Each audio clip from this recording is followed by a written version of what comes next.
Welcome to BPSC maker. दोस्तों आज के इस वीडियो में मई 2021 माह से संबंधित बिहार करंट अफेयर्स के जितने भी प्रश्न बनेंगे वो सारे मैं आपको यहाँ पर इस वीडियो में बताऊंगा। इस वीडियो को आपको ध्यानपूर्वक देखना है और यहाँ से आप बहुत सारी चीजें सीख पाएंगे। अगर आप घर बैठे BPSC, Bihar SSC, Bihar SI, ESI, CDPO, Bihar police और बिहार में होने वाले किसी भी कंपीटेटिव एग्जाम की तैयारी में लगे हैं तो यहाँ से आप अपनी तैयारी को बेहतर कर सकते हैं।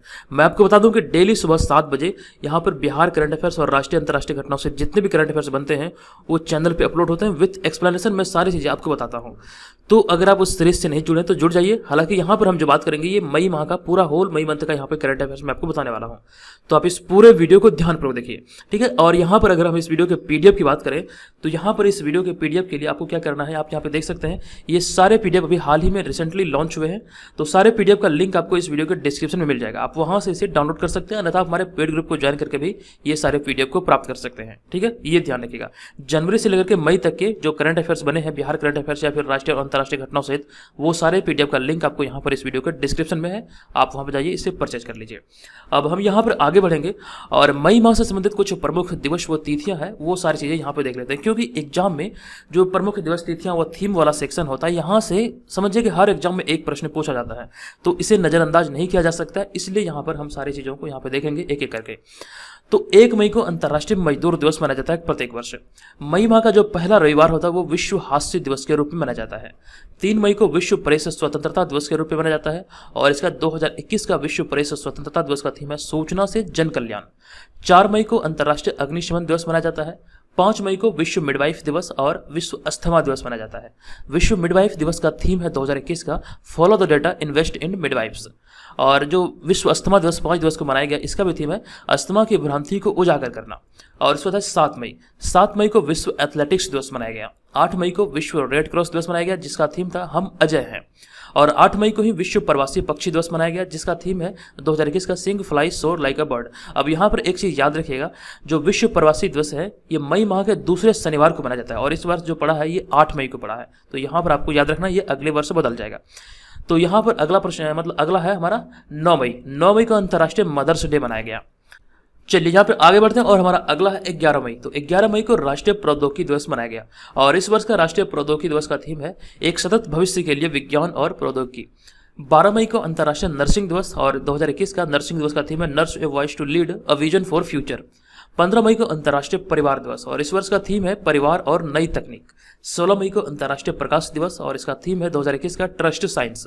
17 मई को विश्व दूर संचार दिवस और 2021 में विश्व दूर संचार दिवस का थीम है चुनौतीपूर्ण समय में डिजिटल परिवर्तन को चेंज करना। और 18 मई को अंतर्राष्ट्रीय संग्रहालय दिवस और 2021 का इसका थीम है पुनर्कल्पना और संरक्षण। 20 मई को विश्व मधुमक्खी दिवस और 2021 का विश्व मधुमक्खी दिवस का थीम है bee engaged build back better for bee. और 21 मई को आतंकवाद विरोधी दिवस और 21 मई को ही अंतर्राष्ट्रीय चाय दिवस भी मनाया गया जिसका थीम है चाय और निष्पक्ष व्यापार। 22 मई को अंतर्राष्ट्रीय जैव विविधता दिवस और इसका थीम है we are part of the solution #4नेचर। ये 2021 का अंतर्राष्ट्रीय जैव विविधता दिवस का थीम है। हम यहाँ पे आगे बढ़ेंगे और फिर हमारा अगला है 23 मई। 23 मई को विश्व कछुआ दिवस मनाया गया और 23 मई 2021 को जो कछुआ दिवस मनाया गया इसका थीम था टर्टल्स रॉक। और 23 मई को ही विश्व कुश्ती दिवस भी मनाया गया। 24 मई को राष्ट्रमंडल दिवस जिसका थीम है 2021 का डिलीवरिंग अ कॉमन फ्यूचर। 25 मई को विश्व थायराइड दिवस और इसका थीम है मदर बेबी आयोडीन। और फिर हमारा अगला है 26 मई। 26 मई को काला दिवस मनाया गया, जो किसान आंदोलन भारत में चल रहा है उसका 6 माह पूरा होने पे ये काला दिवस के रूप में मनाया गया। 27 मई को स्मृति दिवस पंडित जवाहरलाल नेहरू के पुण्यतिथि के रूप में मनाया गया।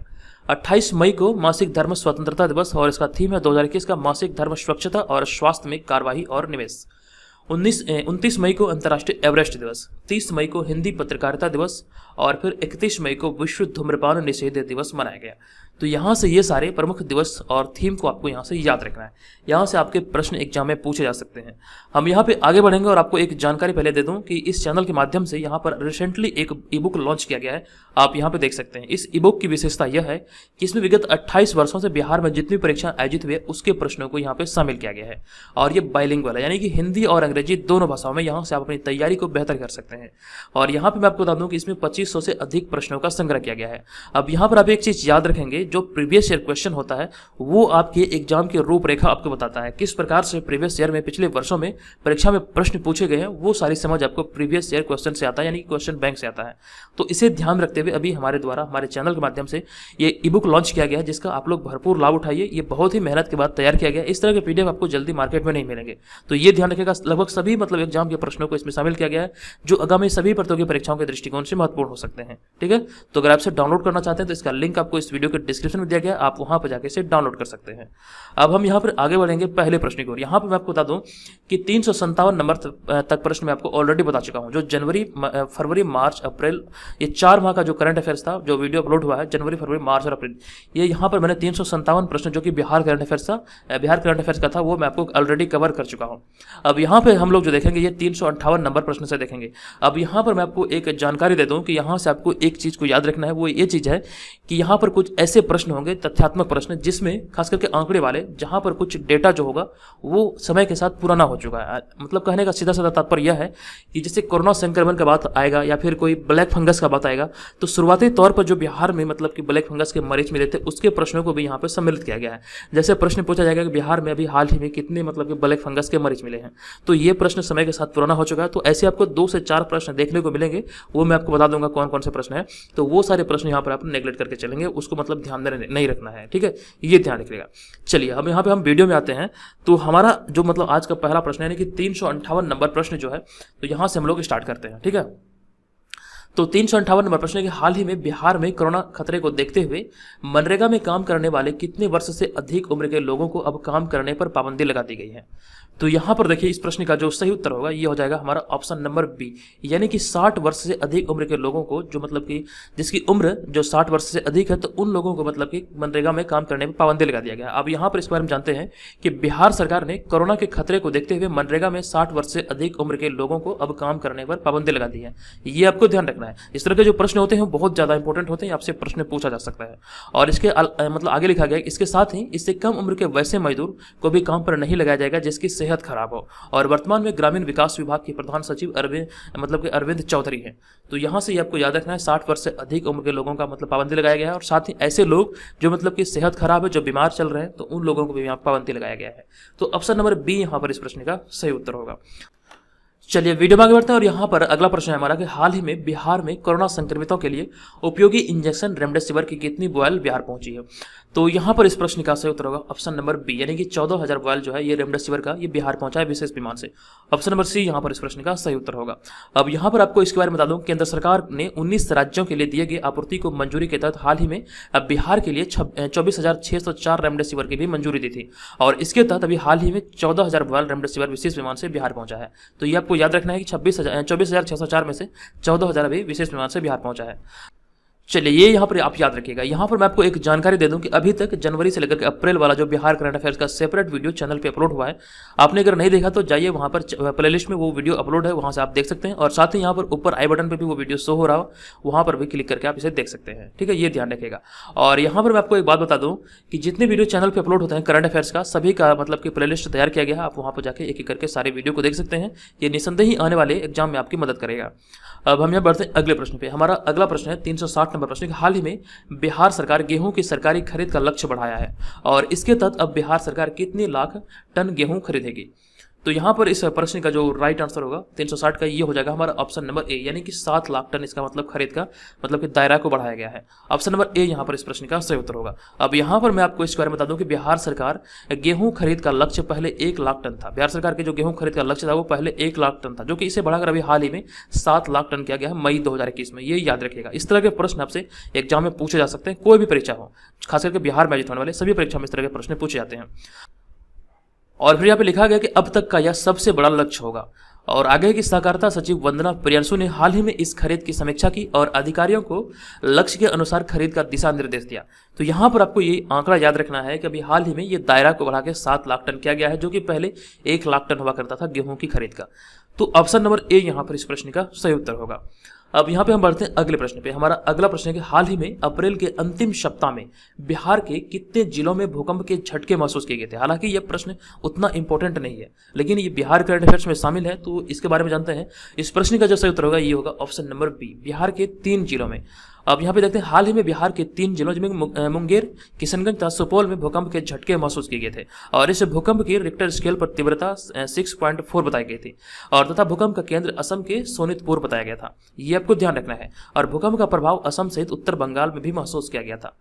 तो ऑप्शन नंबर सी यहाँ पर इस प्रश्न का राइट आंसर होगा। अप्रैल के अंतिम सप्ताह में बिहार के 3 जिलों में भूकंप के झटके महसूस किए गए थे। उसके बाद हमारा अगला प्रश्न है, हाल ही में बिहार सरकार द्वारा मनरेगा योजनाओं के लिए कितने करोड़ रुपए जारी की गई है। तो बिहार सरकार के द्वारा भी हाल ही में इसका जो राइट आंसर होगा ये होगा 1532 करोड़ रुपए जारी की गई है। ऑप्शन नंबर ए यहाँ पर इस प्रश्न का सही उत्तर होगा। आपको इसके बारे में बता दूं कि हाल ही में ग्रामीण विकास विभाग ने मनरेगा की योजनाओं के क्रियान्वयन के लिए 1232 करोड़ रुपए जारी किए हैं। ये आपको ध्यान रखना है। और यहाँ पे आगे है कि कोरोना के संकट के चलते दूसरे राज्यों से लौट रहे कामगारों को मजदूरी और सामग्री के मध्य में राज्य सरकार की यह राशि मतलब दिया जा रहा है राज्य सरकार की तरफ से। तो ये भी बात आप यहाँ पे याद रखिए। अभी थोड़ी देर पहले मनरेगा का बात आया था, जहाँ पे बताया गया था 60 वर्ष से अधिक उम्रदराज जो लोग हैं उनको यहाँ पर काम करने पर पाबंदी लगाई गई थी। तो ये भी आपको याद रखना है। चलिए यहाँ पे बढ़ते हैं अगले प्रश्न पे। हमारा अगला प्रश्न है कि हाल ही में बिहार राज्य बीज निगम द्वारा खरीद फसलों की अनुमानित दर पर बीज दिए जाने की घोषणा की गई है और इसके लिए आवेदन करने की अंतिम तिथि कब तक निर्धारित की गई थी। तो देखिए इस प्रश्न का जो सही उत्तर होगा, इसकी अंतिम तिथि जो निर्धारित की गई थी यह 30 अप्रैल 2021 निर्धारित की गई थी। अब यहाँ पर आपको इसके बारे में बता दूं कि बिहार राज्य बीज निगम द्वारा खरीद फसलों की अनुमानित दर पर बीज दिए जाने की घोषणा की गई और इसके लिए आवेदन करने की अंतिम तिथि 30 अप्रैल निर्धारित की गई थी, 30 अप्रैल 2021। और यहाँ पे आगे है, इसके लिए वसुधा केंद्र कॉमन सर्विस सेंटर से आवेदन करवाया गया था और इस योजना के तहत विभिन्न फसलों के बीज पर दिए जाने वाले अनुदान व बीज की सीमा की मात्रा अलग अलग निर्धारित की गई थी और सूची के आधार पर धान और अरहर की संयुक्त खेती पर 90% तक अनुदान देने की घोषणा की गई थी राज्य सरकार के द्वारा। तो यहाँ पर ये आपको याद रखना है इतनी सारी चीजें, जो कि यहाँ पर सबसे महत्वपूर्ण ये है कि मतलब कि अनुदान का जो बात किया गया है, तो यहाँ पर ये आपको याद रखना है कि धान और अरहर की संयुक्त खेती करने पर 90% तक का अनुदान देने का घोषणा किया गया था। ठीक है, तो इतनी सारी जानकारी यहाँ से आप याद रखेंगे। चलिए बढ़ते हैं अगले प्रश्न पे। हमारा अगला प्रश्न है, हाल ही में बिहार के 1444 किलोमीटर सड़क को कितने साल के अंदर 4 लेन में बनाने को केंद्र सरकार की मंजूरी मिली है। तो यहाँ पर इस प्रश्न का सही उत्तर होगा ऑप्शन नंबर ए, यानी कि 2 वर्ष में। आपको इसके बारे में डिटेल बता दूं कि हाल ही में बिहार के 1444 किलोमीटर सड़क को 2 वर्ष के अंदर 4 लेन में बनाने को केंद्र सरकार की मंजूरी मिली है और इस योजना में प्रत्यक्ष तौर पर करीब 1 लाख लोगों को रोजगार मिलेगा और वहीं अप्रत्यक्ष तौर पर करीब 4 से 5 लाख लोगों को रोजगार मिलेगा और इस योजना के अंतर्गत निर्माण कार्य इसी साल प्रारंभ किया जाएगा, जो कि 2 साल का यहाँ पे निर्धारित किया गया है कि एक मतलब कि 2 साल के अंतर्गत यहाँ पे 1444 किलोमीटर सड़क जो कि 4 लेन में तब्दील किया जाएगा। तो ऑप्शन नंबर ए यहाँ पर इस प्रश्न का सही उत्तर होगा। उसके बाद यहाँ पे बढ़ते हैं अगले प्रश्न पे। हमारा अगला प्रश्न है कि हाल ही में बिहार के ग्रामीण इलाकों में 315 पुल के निर्माण को कब तक पूरा करने का दिशा निर्देश ग्रामीण कार्य विभाग द्वारा दिया गया है। 315 पुल के निर्माण को कब तक पूरा करने का निर्देश ग्रामीण कार्य विभाग को दिया गया है। तो यहाँ पर इस प्रश्न का जो सही उत्तर होगा ये हो जाएगा ऑप्शन नंबर ए, यानी कि मार्च 2022 तक। यह प्रश्न आपके लिए बहुत ही ज़्यादा इंपॉर्टेंट है। अब यहाँ पर इस बारे में जानते हैं कि बिहार में मार्च 2022 तक ग्रामीण इलाकों में 778 सड़क और 315 पुल का निर्माण कार्य पूरा करने का निर्देश ग्रामीण कार्य विभाग द्वारा अभी हाल ही में दिया गया है। अब यहाँ पे ये एक बात याद रखिएगा, यहाँ पे है पुल के बारे में और यहाँ पे है सड़क के बारे में, तो ये दोनों चीज़ आप यहाँ से याद रखिएगा। और आगे है कि केंद्रीय ग्रामीण विकास मंत्रालय 31 मार्च 2022 तक इन परियोजनाओं को पूरा करने का लक्ष्य दिया है। यहाँ पर केंद्रीय ग्रामीण विकास मंत्रालय द्वारा 31 मार्च 2022 तक इसे पूरा करने का लक्ष्य दिया गया है और यहाँ पे है कि तथा उस समय यानी कि तथा समय पर कार्य पूरा नहीं करने पर राज्य सरकार को अपने स्रोतों से परियोजनाओं को पूरा करना होगा, परियोजनाओं का जो कार्य है वो पूरा होगा। यानी कि कहने का तात्पर्य यह है कि अभी हाल ही में जो मतलब ये जारी किया गया, ये जो मतलब निर्देश दिया गया केंद्रीय ग्रामीण विकास मंत्रालय के द्वारा जो कहा गया है, इसका जो लक्ष्य दिया गया ये मतलब दिया गया 31 मार्च 2022 तक। अगर इस कार्य में देरी होती है तो राज्य सरकार को अपने खर्चे पे मतलब अपने स्रोत से इन परियोजनाओं को पूरा करना होगा। इन परियोजनाओं का जो कार्य होगा, इस परियोजना का कार्य मतलब अपने खर्चे से पूरा करेंगे राज्य सरकार। ये सारे दिशा निर्देश यहाँ पर दिया गया है। तो इतनी सारी जानकारी यहाँ से आप याद रखिए। उसके बाद हम बढ़ते हैं अगले प्रश्न पे। हमारा अगला प्रश्न है कि हाल ही में बिहार के मुजफ्फरपुर जिले में स्थित मेगा फूड पार्क में कितने फैक्ट्री की स्थापना को बिहार सरकार की मंजूरी दी गई है। ये भी प्रश्न बहुत ही ज़्यादा इंपॉर्टेंट है। तो यहाँ पर इस प्रश्न का जो राइट आंसर होगा ये हो जाएगा हमारा ऑप्शन नंबर ए, यानी कि 3 मेगाफोर्ड के पार्क की स्थापना को मंजूरी दिया गया है। तो ऑप्शन नंबर ए यहाँ पर इस प्रश्न का सही उत्तर होगा। हाल ही में मुजफ्फरपुर के मेगाफोर्ड पार्क में 830 करोड़ रुपये के निवेश से 3 फैक्ट्री खुलेगी और इसके लिए बिहार सरकार की मंजूरी दे दी गई है और इसके लिए कुल 48 एकड़ जमीन आवंटित किया गया है। तो यहाँ से ये भी बात आपको याद रखेगा, ये जो मेगाफोर्ड पार्क है जो कि मुजफ्फरपुर में स्थापित हो रहा है, बिहार का पहला मेगाफोर्ड पार्क है, इसमें कुल मिला के 48 एकड़ जमीन आवंटित किया गया है इसके लिए। और इसमें मतलब कि इसके निर्माण में जो लागत है ये 830 करोड़ रुपये का, मतलब यहाँ पे मतलब कि निर्माण नहीं बल्कि इसका निवेश जो होगा इसमें 830 करोड़ रुपये का निवेश होगा। ये आप ध्यान रखेंगे, तीनों फैक्ट्री में जो निवेश होगा ये 830 करोड़ रुपये का होगा। उसके बाद हम यहाँ पे बढ़ते हैं अगले प्रश्न पे। हमारा अगला प्रश्न है 367 नंबर प्रश्न। ये प्रश्न है कि हाल ही में बिहार के मुख्य सचिव अरुण कुमार सिंह का कोविड-19 के कारण मृत्यु हो गई, वह इस पद पर कब नियुक्त हुए थे? मोस्ट इंपोर्टेंट प्रश्न है, ये प्रश्न आपसे पूछा जा सकता है। तो यहाँ पर इस प्रश्न का सही उत्तर होगा हमारा ऑप्शन नंबर बी, यानी कि 28 फरवरी 2021 को ये नियुक्त हुए थे। आपको इसके बारे में बता दूं कि हाल ही में बिहार के मुख्य सचिव अरुण कुमार सिन्हा की कोविड-19 के कारण एक निजी अस्पताल में मृत्यु हो गई है। यहाँ पे आगे है अरुण कुमार सिंह, जो कि 28 फरवरी 2021 को दीपक कुमार के सेवानिवृत्त होने के बाद बिहार के मुख्य सचिव बने थे। वे 1985 बैच के भारतीय प्रशासनिक सेवा के अधिकारी थे। तो यहाँ से आपको याद रखना है, अरुण कुमार सिंह से पहले जो यहाँ पर बिहार के मुख्य सचिव थे वे थे दीपक कुमार। तो दीपक कुमार की सेवानिवृत्ति के बाद ही ये 28 फरवरी 2021 को ये बने थे। ठीक है, तो यहाँ पर ये सारी चीजें याद रखिएगा। अब हम बढ़ेंगे अगले प्रश्न पे। हमारा अगला प्रश्न है 368 नंबर प्रश्न। हाल ही में किस राज्य सरकार ने कोरोना काल में मेडिकल और औद्योगिक ऑक्सीजन की कमी को पूरा करने के लिए दूसरे राज्यों पर निर्भरता खत्म करने के लिए उद्योग विभाग ने मतलब ऑक्सीजन प्रोडक्शन प्रमोशन पॉलिसी की घोषणा की है? सीधा सीधा कहने का तात्पर्य यह है कि किस राज्य सरकार ने भी हाल ही में ऑक्सीजन प्रोडक्शन प्रमोशन पॉलिसी की घोषणा की है? तो यहाँ पर इस प्रश्न का सही आंसर होगा ऑप्शन नंबर ए, यानी कि बिहार सरकार के द्वारा अभी हाल ही में ये घोषणा किया गया। ऑप्शन नंबर ए यहाँ पर इस प्रश्न का सही उत्तर होगा। अब यहाँ पर आपको इसके बारे में बता दूं कि हाल ही में बिहार सरकार ने कोरोना काल में मेडिकल और औद्योगिक ऑक्सीजन की कमी को पूरा करने और दूसरे राज्यों पर निर्भरता खत्म करने के लिए उद्योग विभाग ने ऑक्सीजन प्रोडक्शन प्रमोशन पॉलिसी की घोषणा की है। और इस घोषणा के अनुसार ऑक्सीजन निर्माण यूनिट और संबंधित उपकरण सिलेंडर आदि निर्माण में निवेश करने वाले उद्यमियों को 30% तक भूमिगत अनुदान दी जाएगी और साथ ही ऑक्सीजन निर्माण को उच्च प्राथमिकता देने वाले सेक्टर में शामिल किया जाएगा। यानी कि आप यहाँ पे कुछ चीजें हैं जो कि आपको याद रखना है। सबसे पहले तो आपको ये याद रखना है कि ऑक्सीजन प्रोडक्शन प्रमोशन पॉलिसी मई 2021 में बिहार सरकार के द्वारा मतलब कि जारी किया गया, मतलब घोषणा किया गया था। और यहाँ पर आपको याद रखना है कि इस प्रकार के उद्यम लगाने वाले को मतलब इस प्रकार के जो मतलब निवेश करेंगे ये सारी चीजों में, तो निवेश करने पर उद्यमियों को यहाँ पर 30% तक का अनुदान दिया जाएगा। और साथ ही मतलब इसको ऑक्सीजन प्रोडक्शन प्रमोशन प्रणाली के अंतर्गत जितने भी उद्योग लगाए जाएंगे वो सारी चीजों को मतलब यहाँ पर मतलब कि उच्च प्राथमिकता वाले सेक्टर में शामिल किया जाएगा। तो ये भी बात आप याद रखेंगे। ठीक है, तो ऑप्शन नंबर ए यहाँ पर इस प्रश्न का सही उत्तर होगा। अब हम यहाँ पे बढ़ेंगे अगले प्रश्न पे। हमारा अगला प्रश्न होगा 369 नंबर प्रश्न। प्रश्न है कि हाल ही में बिहार राज्य सब्जी प्रसंस्करण एवं विपणन फेडरेशन लिमिटेड ने अमेजन फ्लिपकार्ट की तर्ज पर सब्जियों की ऑनलाइन बिक्री शुरू कर दी है और इसके तहत सर्वाधिक सब्जियों की डिलीवरी बिहार के किस जिले में हुई है? तो यहाँ पर इस प्रश्न का सही आंसर होगा हमारा ऑप्शन नंबर बी, यानी कि पटना जिले में, राजधानी पटना में सर्वाधिक डिलीवरी हुई है। ऑप्शन नंबर बी यहाँ पर इस प्रश्न का सही उत्तर होगा। बिहार राज्य सब्जी प्रसंस्करण एवं विपणन योजना के तहत ई कॉमर्स सब्जी विपणन व्यवसाय का शुभारंभ किया गया अभी हाल ही में। यह भी प्रश्न आपसे पूछा जा सकता है और इसका उद्देश्य सब्जी उत्पादक कृषकों को उनकी सब्जियों का उचित मूल्य दिलवाना तथा लोगों को सब्जियां उचित भाव पर उपलब्ध कराना, ये इसका उद्देश्य है। यानी कि बिहार राज्य सब्जी प्रसंस्करण एवं विपणन फेडरेशन लिमिटेड का ये उद्देश्य है। तो अभी हाल में इसका जो आंकड़ा जारी किया गया, तो इस आंकड़े के मुताबिक सबसे ज्यादा डिलीवरी जो हुई है सब्जियों की वो बिहार की राजधानी पटना में हुई है, पटना जिले में हुई है। ऑप्शन नंबर बी यहाँ पर इस प्रश्न का सही उत्तर होगा। उसके बाद यहाँ पे बढ़ेंगे हम अगले प्रश्न पे। हमारा अगला प्रश्न है कि हाल ही में बिहार के नए मुख्य सचिव के रूप में निम्नलिखित में से किसे नियुक्त किया गया है? तो यहाँ पर इस प्रश्न का जो सही आंसर होगा ये हो जाएगा हमारा ऑप्शन नंबर सी, यानी कि त्रिपुरारी शरण राव। अभी कुछ देर पहले एक प्रश्न आया था जहां पे प्रश्न पूछा गया था मतलब कि बिहार के किस मुख्य सचिव का भी हाल ही में कोरोना संक्रमण से मृत्यु हो गया है। तो वहां पर मैंने आपको बताया था अरुण कुमार सिंह का मृत्यु हो गया है। अब यहाँ पर इस प्रश्न के बारे में जानते हैं कि बिहार सरकार ने वरिष्ठ IAS अधिकारी त्रिपुरारी शरण राव को राज्य के नए मुख्य सचिव के रूप में नियुक्त किया है। तो ये आपको ध्यान रखना, ऑप्शन नंबर सी यहाँ पर इस प्रश्न का राइट आंसर होगा त्रिपुरारी शरण राव। और यहाँ पे आगे लिखा गया है कोरोना वायरस संक्रमण से अरुण कुमार सिंह का निधन हो जाने के बाद यह पद खाली हो गया था, ये आपको याद रखना है। और आगे है त्रिपुरारी शरण राव 1985 बैच के IAS ऑफिसर हैं और इनका कार्यकाल जो होगा मतलब कि यहाँ पर मुख्य सचिव के तौर पर इनका जो कार्यकाल होगा केवल 2 महीने का होगा, जो कि जून 2021 में वे सेवानिवृत्त हो जाएंगे। तो ये बात आप ध्यान रखिएगा। ऑप्शन नंबर सी यहाँ पर इस प्रश्न का सही आंसर होगा। उसके बाद हम यहाँ पे आगे बढ़ते हैं और देखेंगे अगला प्रश्न। लेकिन यहाँ पे बात आई है पेड ग्रुप की। तो जो लोग घर बैठे 67वीं बीपीएससी प्रारंभिक परीक्षा और बीपीएससी सीडीपीओ इन दोनों परीक्षाओं की तैयारी में लगे हैं, तो यहाँ से आप अपनी तैयारी को बेहतर कर सकते हैं। देखिए यहाँ पर मैं आपको थोड़ा सा समय लूंगा आपका और यहाँ पे तमाम चीज़ें आपको बताऊंगा कि इस पेड ग्रुप में आपको मिलेगा क्या। तो सबसे पहले आपको ध्यान रखना है, ये जो पेड ग्रुप है ये बिहार में आयोजित होने वाले सभी कंपैरेटिव एग्जाम के दृष्टिकोण से महत्वपूर्ण है। हालांकि यहाँ पर आपको जो प्रैक्टिस पेपर मिलेगा वो आपको सिर्फ और सिर्फ 67वीं बीपीएससी प्रारंभिक परीक्षा और बीपीएससी सीडीपीओ के लिए ही मिलेगा।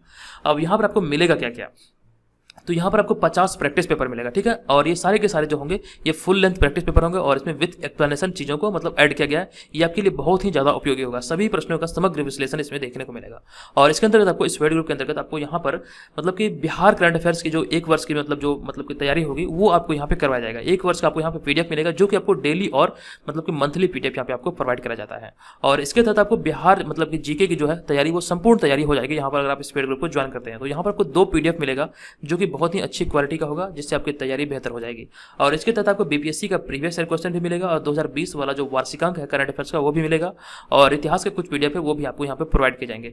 अब यहाँ पे मैं आपको बता दूं कि 2020 वाला जो करंट अफेयर्स है इसलिए उपयोगी है क्योंकि जो बीपीएससी का परीक्षा होता है, बीपीएससी की परीक्षा में 12 से 18 माह के करंट अफेयर्स से पूछे जाते हैं। कहने का सीधा सीधा तात्पर्य यह है कि केवल मतलब कह सकते हैं 1 से लेकर के 1.5 साल तक के प्रश्नों को इसमें पूछा जाता है। तो इसे मतलब ध्यान रखते हुए भी ये पीडीएफ आपको प्रोवाइड किया जाएगा पेड ग्रुप में, ताकि आप एग्जाम में बेहतर कर पाएं।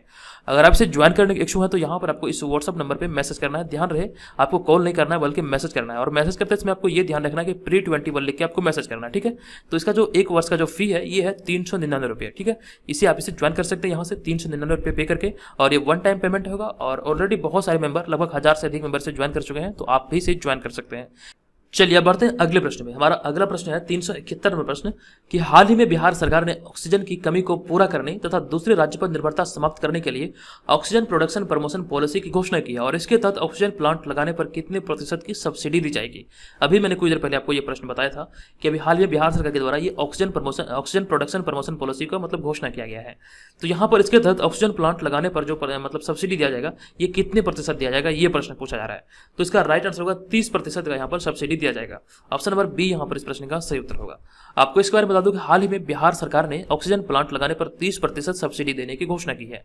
कोरोना काल में राज्य में मतलब कि मेडिकल और औद्योगिक ऑक्सीजन की कमी को पूरा करने के लिए उद्योग विभाग ने ऑक्सीजन प्रोडक्शन प्रमोशन पॉलिसी की घोषणा की है, जो कि मैंने कुछ देर पहले ही आपको बताया था। और आगे कि बिहार में चिकित्सा और औद्योगिक ऑक्सीजन निर्माण इकाइयों में निवेश को प्रोत्साहित करने के लिए इस पॉलिसी की घोषणा की गई है, जिसके तहत आपको यहाँ पर मतलब कि सब्सिडी के लिए मतलब 30% का अनुदान दिया जाएगा, 30% सब्सिडी दिया जाएगा, ठीक है, ये ध्यान रखेगा। तो ऑप्शन नंबर बी यहाँ पर इस प्रश्न का राइट आंसर हो जाएगा। चलिए उसका यहाँ पे बढ़ते हैं अगले प्रश्न पे। हमारा अगला प्रश्न है कि हाल ही में बिहार के कितने मेडिकल कॉलेजों को कोविड डेडिकेटेड अस्पताल बनाया गया है। तो यहाँ पर इस प्रश्न का सही उत्तर होगा ऑप्शन नंबर हमारा डी, यानी कि 7 मेडिकल कॉलेजों को कोविड डेडिकेटेड अस्पताल बनाया गया। आप यहाँ पे ध्यान रखिएगा, आप मई 2021 के करंट अफेयर्स को देख रहे हैं। तो हाल ही में बिहार के 7 मेडिकल कॉलेजों को कोविड डेडिकेटेड अस्पताल बनाया गया है और इसमें Nalanda medical college Patna, Jawaharlal Nehru medical college Bhagalpur, Anugrah Narayan Singh college Gaya, IGIMS Patna, VIMS Pawapuri, GMC Bettiah और JKTMCH मधेपुरा को पूरी तरह डेडिकेटेड कोविड अस्पताल में बदल दिया गया है, ये याद रखिएगा। और अर्थात इसका कहने का तात्पर्य यह है कि अब इस अस्पतालों में 100% सीटों पर 100% बेड पर केवल कोविड मरीजों का ही इलाज होगा। तो ये आपको ध्यान रखना है। हालांकि जून और जुलाई जब माह आएगा तो वहां पर ये आंकड़े बढ़ भी सकते हैं या फिर घट भी सकते हैं।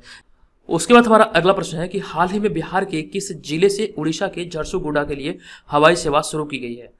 तो यहाँ पर इस प्रश्न का सही उत्तर होगा हमारा ऑप्शन नंबर ए, यानी कि पटना के लिए। हाल ही में पटना से उड़ीसा की औद्योगिक नगरी झरसुगुडा के लिए हवाई सेवा शुरू की गई है और यह सीधी सेवा स्पाइस जेट ने शुरू की है, यानी कि डायरेक्ट जो पटना से झरसुगुडा के लिए हवाई सेवा ये स्पाइस जेट के द्वारा भी हाल ही में शुरू किया गया है। तो ऑप्शन नंबर ए यहाँ पर इस प्रश्न का सही उत्तर होगा। उसके बाद हम बढ़ते हैं अगले प्रश्न पे। हमारा अगला प्रश्न है कि हाल ही में बिहार की लेखिका तथा चर्चित साहित्यकार शांति जैन का निधन हो गया। वह निम्नलिखित में से किस जिले की निवासी थी। तो इस प्रश्न का सही उत्तर होगा ऑप्शन नंबर सी, ये भागलपुर जिले की निवासी थी शांति जैन। ये प्रश्न बहुत ही ज्यादा इंपॉर्टेंट है। इसके बारे में आपको बता दूं कि बिहार गौरवगान की लेखिका तथा चर्चित साहित्यकार पद्मश्री से संबंधित डॉक्टर शक्ति जैन का निधन 75 वर्ष की आयु में अभी हाल ही में हुआ है। और यहाँ पे आगे है 1997 में इन्होंने बिहार का गौरव गान की रचना की और 1983 में पहली पुस्तक जयंती के लिए इन्हें राज्यसभा में सम्मान मिला था, ये ध्यान रखिएगा। और यहाँ पे आगे है तथा 2006 में के बिड़ला फाउंडेशन का शंकर सम्मान से भी इन्हें नवाजा गया था। ये प्रश्न बहुत ही ज्यादा इंपॉर्टेंट है, इसे याद रखिएगा।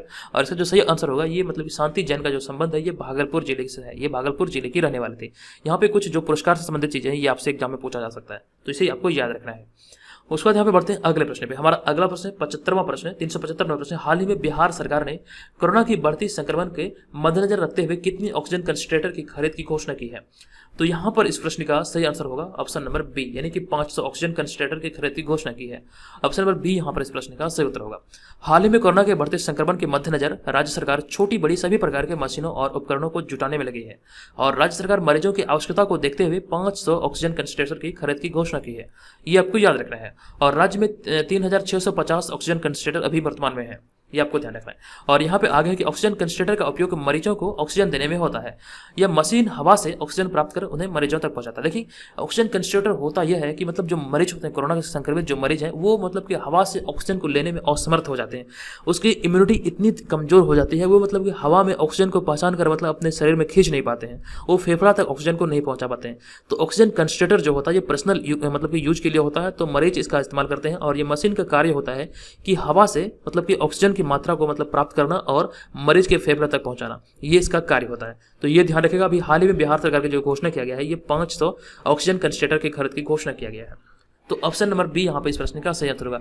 एक प्रश्न मैंने आपको कुछ दिन पहले बताया था कि दिल्ली में मतलब कि वीरेंद्र सहवाग के द्वारा ऑक्सीजन कंसंट्रेटर बैंक की भी स्थापना किया गया था। ठीक है, अगर आप वहाँ पे डेली करंट अफेयर्स वाले वीडियो को देखते हैं तो वहाँ पर आपको ये सारी चीजें मतलब मैंने बताया था वो आपको याद होगा।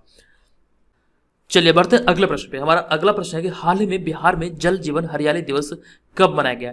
ये भी प्रश्न बहुत ही ज्यादा इंपॉर्टेंट प्रश्न है और इस प्रश्न का जो सही आंसर होगा ये हो जाएगा ऑप्शन नंबर बी, यानी कि 4 मई 2021 को बिहार में जल जीवन हरियाली दिवस मनाया गया।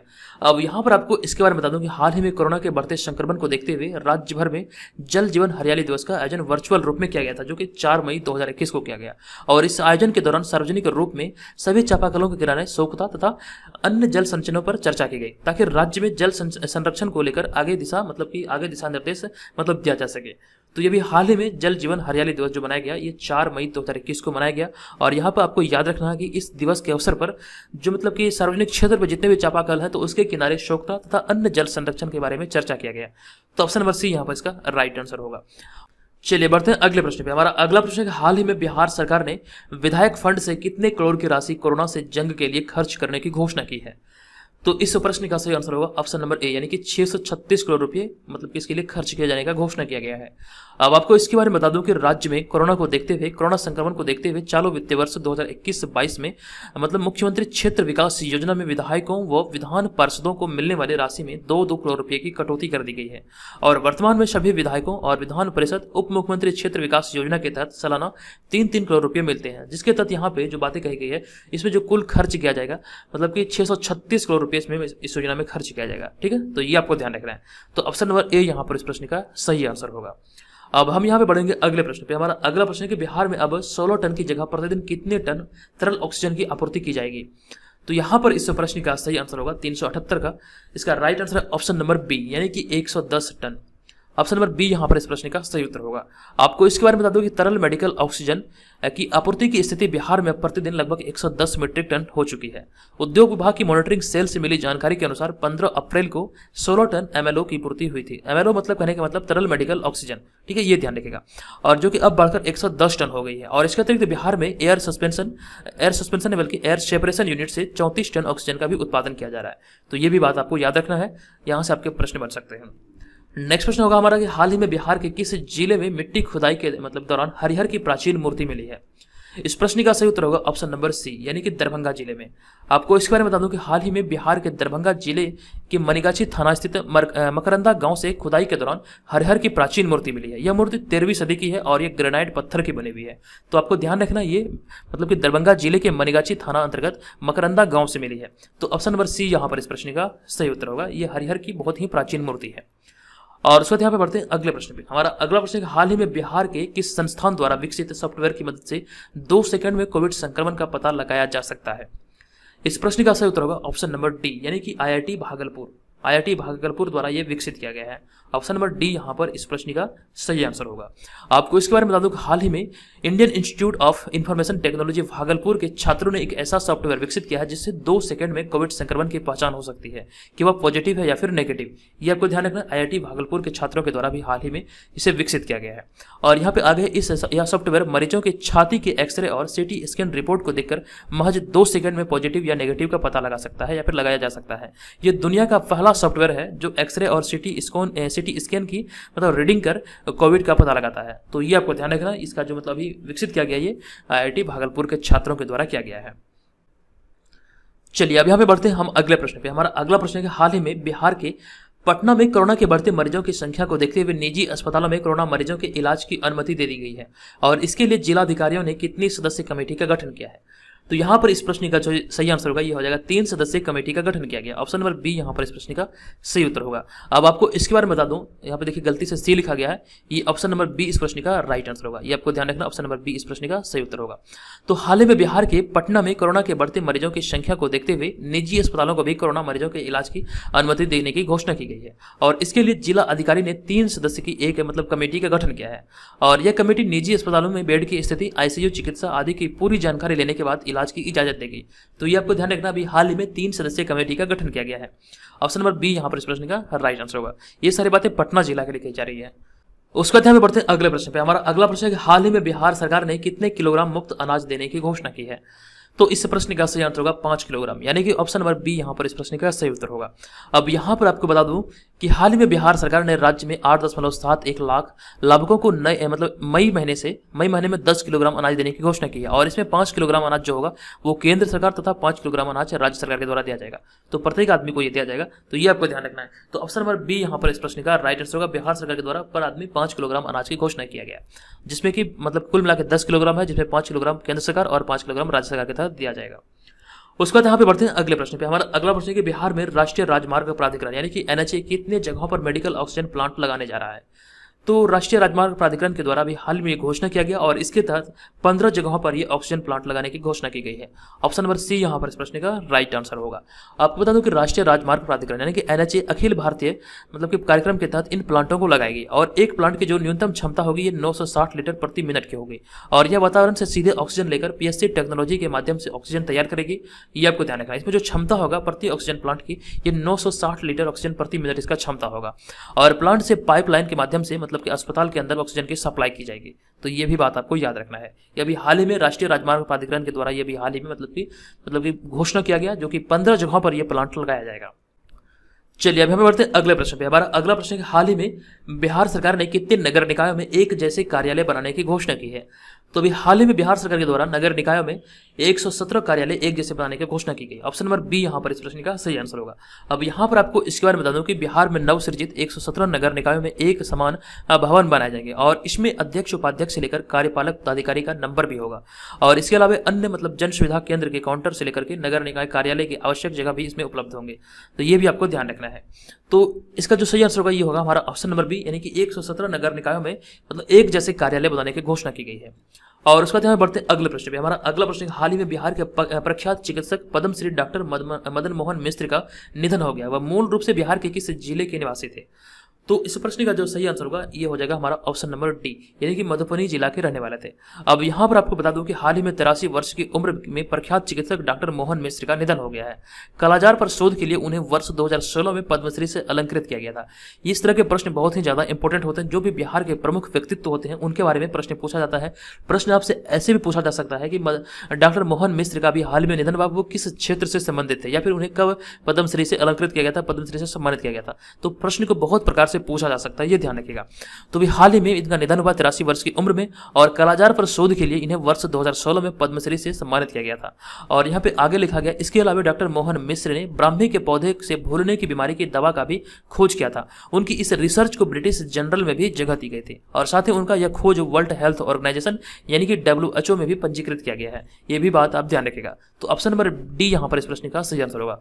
दोस्तों इस तरह के वीडियो बनाने में बहुत ही ज्यादा मेहनत लगता है। अगर आपको वीडियो से हेल्प मिले तो प्लीज वीडियो को लाइक जरूर कीजिए। इस वीडियो का टारगेट मैं आपको दे रहा हूँ 1000 लाइक का। अगर आपको वीडियो से सचमुच हेल्प मिले तो प्लीज इस वीडियो को लाइक करके हमारे मोटिवेशन को जरूर बढ़ाइएगा। ठीक है, आपके मुझे लाइक और कमेंट का इंतजार रहता है। आप लोग यहाँ पे कमेंट कीजिए ये वीडियो कैसा लगता है, कृपया मुझे जरूर बताइए। ठीक है, ये ध्यान रखिएगा। और चैनल पर पहली बार विजिट करते हैं तो चैनल को भी जरूर सब्सक्राइब कर लीजिए, क्योंकि ये जो चैनल है पूर्णतः बिहार के परीक्षाओं पर मतलब आधारित है। यहाँ से आप अपनी तैयारी को बेहतर कर सकते हैं। ठीक है, चलिए ये चीज का ध्यान रखिएगा। अब यहाँ पे हमारा अगला प्रश्न है 386 नंबर प्रश्न। ये प्रश्न है कि बिहार में त्रिस्तरीय पंचायतों का कामकाज कब से जनप्रतिनिधियों के बजाय पूरी तरह से अफसरों के हवाले कर दी जाएगी? तो यहाँ पर इस प्रश्न का जो सही आंसर होगा ये हमारा हो जाएगा ऑप्शन नंबर डी, यानी कि 15 जून से। ये देखिए यहाँ पर इस प्रश्न का राइट आंसर होगा 15 जून। बिहार में अब वार्ड से लेकर ग्राम पंचायत, पंचायत समिति और जिला परिषद तक की विकास योजना बनाने और मंजूर करने का जो अधिकार है ये प्रखंड से लेकर जिला अफसरों को मतलब देने की तैयारी की जा रही है। अब यहाँ पे ये ध्यान रखेगा। तो ऑप्शन नंबर डी यहाँ पर इस प्रश्न का राइट आंसर होगा। लेकिन ये प्रश्न पुराना है, ये 15 जून 2021 को मतलब कि पंचायत का कार्यों का जो संचालन जो किया जाता है वार्ड सदस्य या फिर पंचायत समिति या फिर मुखिया के द्वारा, तो इन लोगों का कार्यकाल 15 जून 2021 को समाप्त हो रहा है। तो उसके बाद अभी हाल ही में घोषणा किया गया है 15 जून के बाद यहाँ पर मतलब कि परामर्शदात्री समिति के द्वारा मतलब पंचायत के कार्यों का संचालन किया जाएगा। ये कोरोना संक्रमण के कारण अभी हाल ही में घोषणा किया गया और ये परामर्शदात्री समिति के द्वारा जो पंचायत के कार्यों का संचालन जो किया जाएगा, इसके तहत कुछ बातें हैं जो कि आपको याद रखना चाहिए। इसके तहत कुछ बात ये है कि मतलब कि ये जो परामर्शदात्री समिति होंगे ये मतलब कि कोई नए कार्य का सृजन नहीं कर सकते। जो कार्य पहले ही पंचायत में चल रहा है उसी कार्य का मतलब कि उसे मतलब अंजाम देंगे, उसी का संचालन करेंगे। और इस परामर्शदात्री समिति का जो अध्यक्ष होंगे वो होंगे मुखिया। तो ये भी बात आप ध्यान रखिएगा। तो अभी इस प्रश्न का जो राइट आंसर होगा, ये जनप्रतिनिधियों के जो मतलब कि कार्यकाल है ये 15 जून को समाप्त हो रहा है। चलिए अभी हम बढ़ते हैं अगले प्रश्न पे। हमारा अगला प्रश्न है 387 नंबर प्रश्न कि हाल ही में बिहार शिक्षा परियोजना द्वारा निम्नलिखित में से किसके सहयोग से मतलब दूरदर्शन के बिहार चैनल पर ऑनलाइन कक्षा प्रारंभ की जा रही है। तो यहाँ पर इस प्रश्न का सही आंसर होगा यूनिसेफ, यानी कि ऑप्शन नंबर सी यहाँ पर इस प्रश्न का राइट आंसर होगा। अब आपको इसके बारे में बता दूं कि कोरोना काल में बिहार के स्कूलों को बंद रखा गया है और इस दौरान छात्र छात्राओं की पढ़ाई बाधित न हो, इस उद्देश्य से शिक्षा विभाग ने दूरदर्शन के जरिए छात्रों को पढ़ाई कराने का फैसला किया है। और शिक्षा विभाग बिहार शिक्षा परियोजना ने यूनिसेफ के सहयोग से इस पाठशाला का संचालन कर रहा है, ये आप ध्यान रखेंगे। और जिसका प्रसारण डीडी बिहार पर किया जा रहा है। ये जब मैंने लिखा था तो तभी घोषणा हुआ था, तभी इसका प्रसारण किया जा रहा है, ठीक है, ये ध्यान रखिएगा। और इस कार्यक्रम को मेरा दूरदर्शन मेरा विद्यालय नाम दिया गया है। प्रश्न यहाँ से आपसे ऐसे भी पूछा जा सकता है कि कोरोना काल में छात्र छात्राओं की पढ़ाई को लेकर बिहार में जो कार्यक्रम चलाया गया दूरदर्शन पर, उसका मतलब नाम क्या था? तो उसका नाम था मेरा दूरदर्शन मेरा विद्यालय। तो ये ध्यान रखिएगा। ऑप्शन नंबर सी यहाँ पर इस प्रश्न का सही उत्तर होगा। यूनिसेफ के सहयोग से ये किया जा रहा है बिहार सरकार के द्वारा। उसके बाद यहाँ बढ़ते हैं अगले प्रश्न पे। हमारा 388 नंबर प्रश्न है कि हाल ही में बिहार में ऑक्सीजन की समस्या को देखते हुए निम्नलिखित में से किस अस्पताल ने अपना खुद का ऑक्सीजन प्लांट शुरू किया है। ध्यान रखिए ये मई 2021 का करंट अफेयर्स है, हालांकि ये आंकड़े बदल भी सकते हैं, ये तथ्य बदल भी सकते हैं। तो इस प्रश्न का जो सही आंसर होगा मई 2021 में किस अस्पताल ने, तो इसका राइट आंसर होगा पीएमसीएच पटना ने, Patna medical college science and hospital ने ये अपना मतलब कि ऑक्सीजन मेडिकल प्लांट शुरू किया था। तो ऑक्सीजन की समस्या को देखते हुए पटना मेडिकल कॉलेज हॉस्पिटल ने अपना खुद का ऑक्सीजन प्लांट शुरू कर दिया है और हाल ही में इसका उद्घाटन अस्पताल के अधीक्षक मतलब कि IS ठाकुर ने किया था। भी आपको ध्यान रखना है। ऑप्शन नंबर बी यहाँ पर इस प्रश्न का राइट आंसर हो जाएगा। उसके बाद यहाँ पे बढ़ते हैं अगले प्रश्न पे। 389 नंबर प्रश्न है कि बिहार में 18 वर्ष से अधिक उम्र के लोगों का टीकाकरण कब से प्रारंभ किया गया है।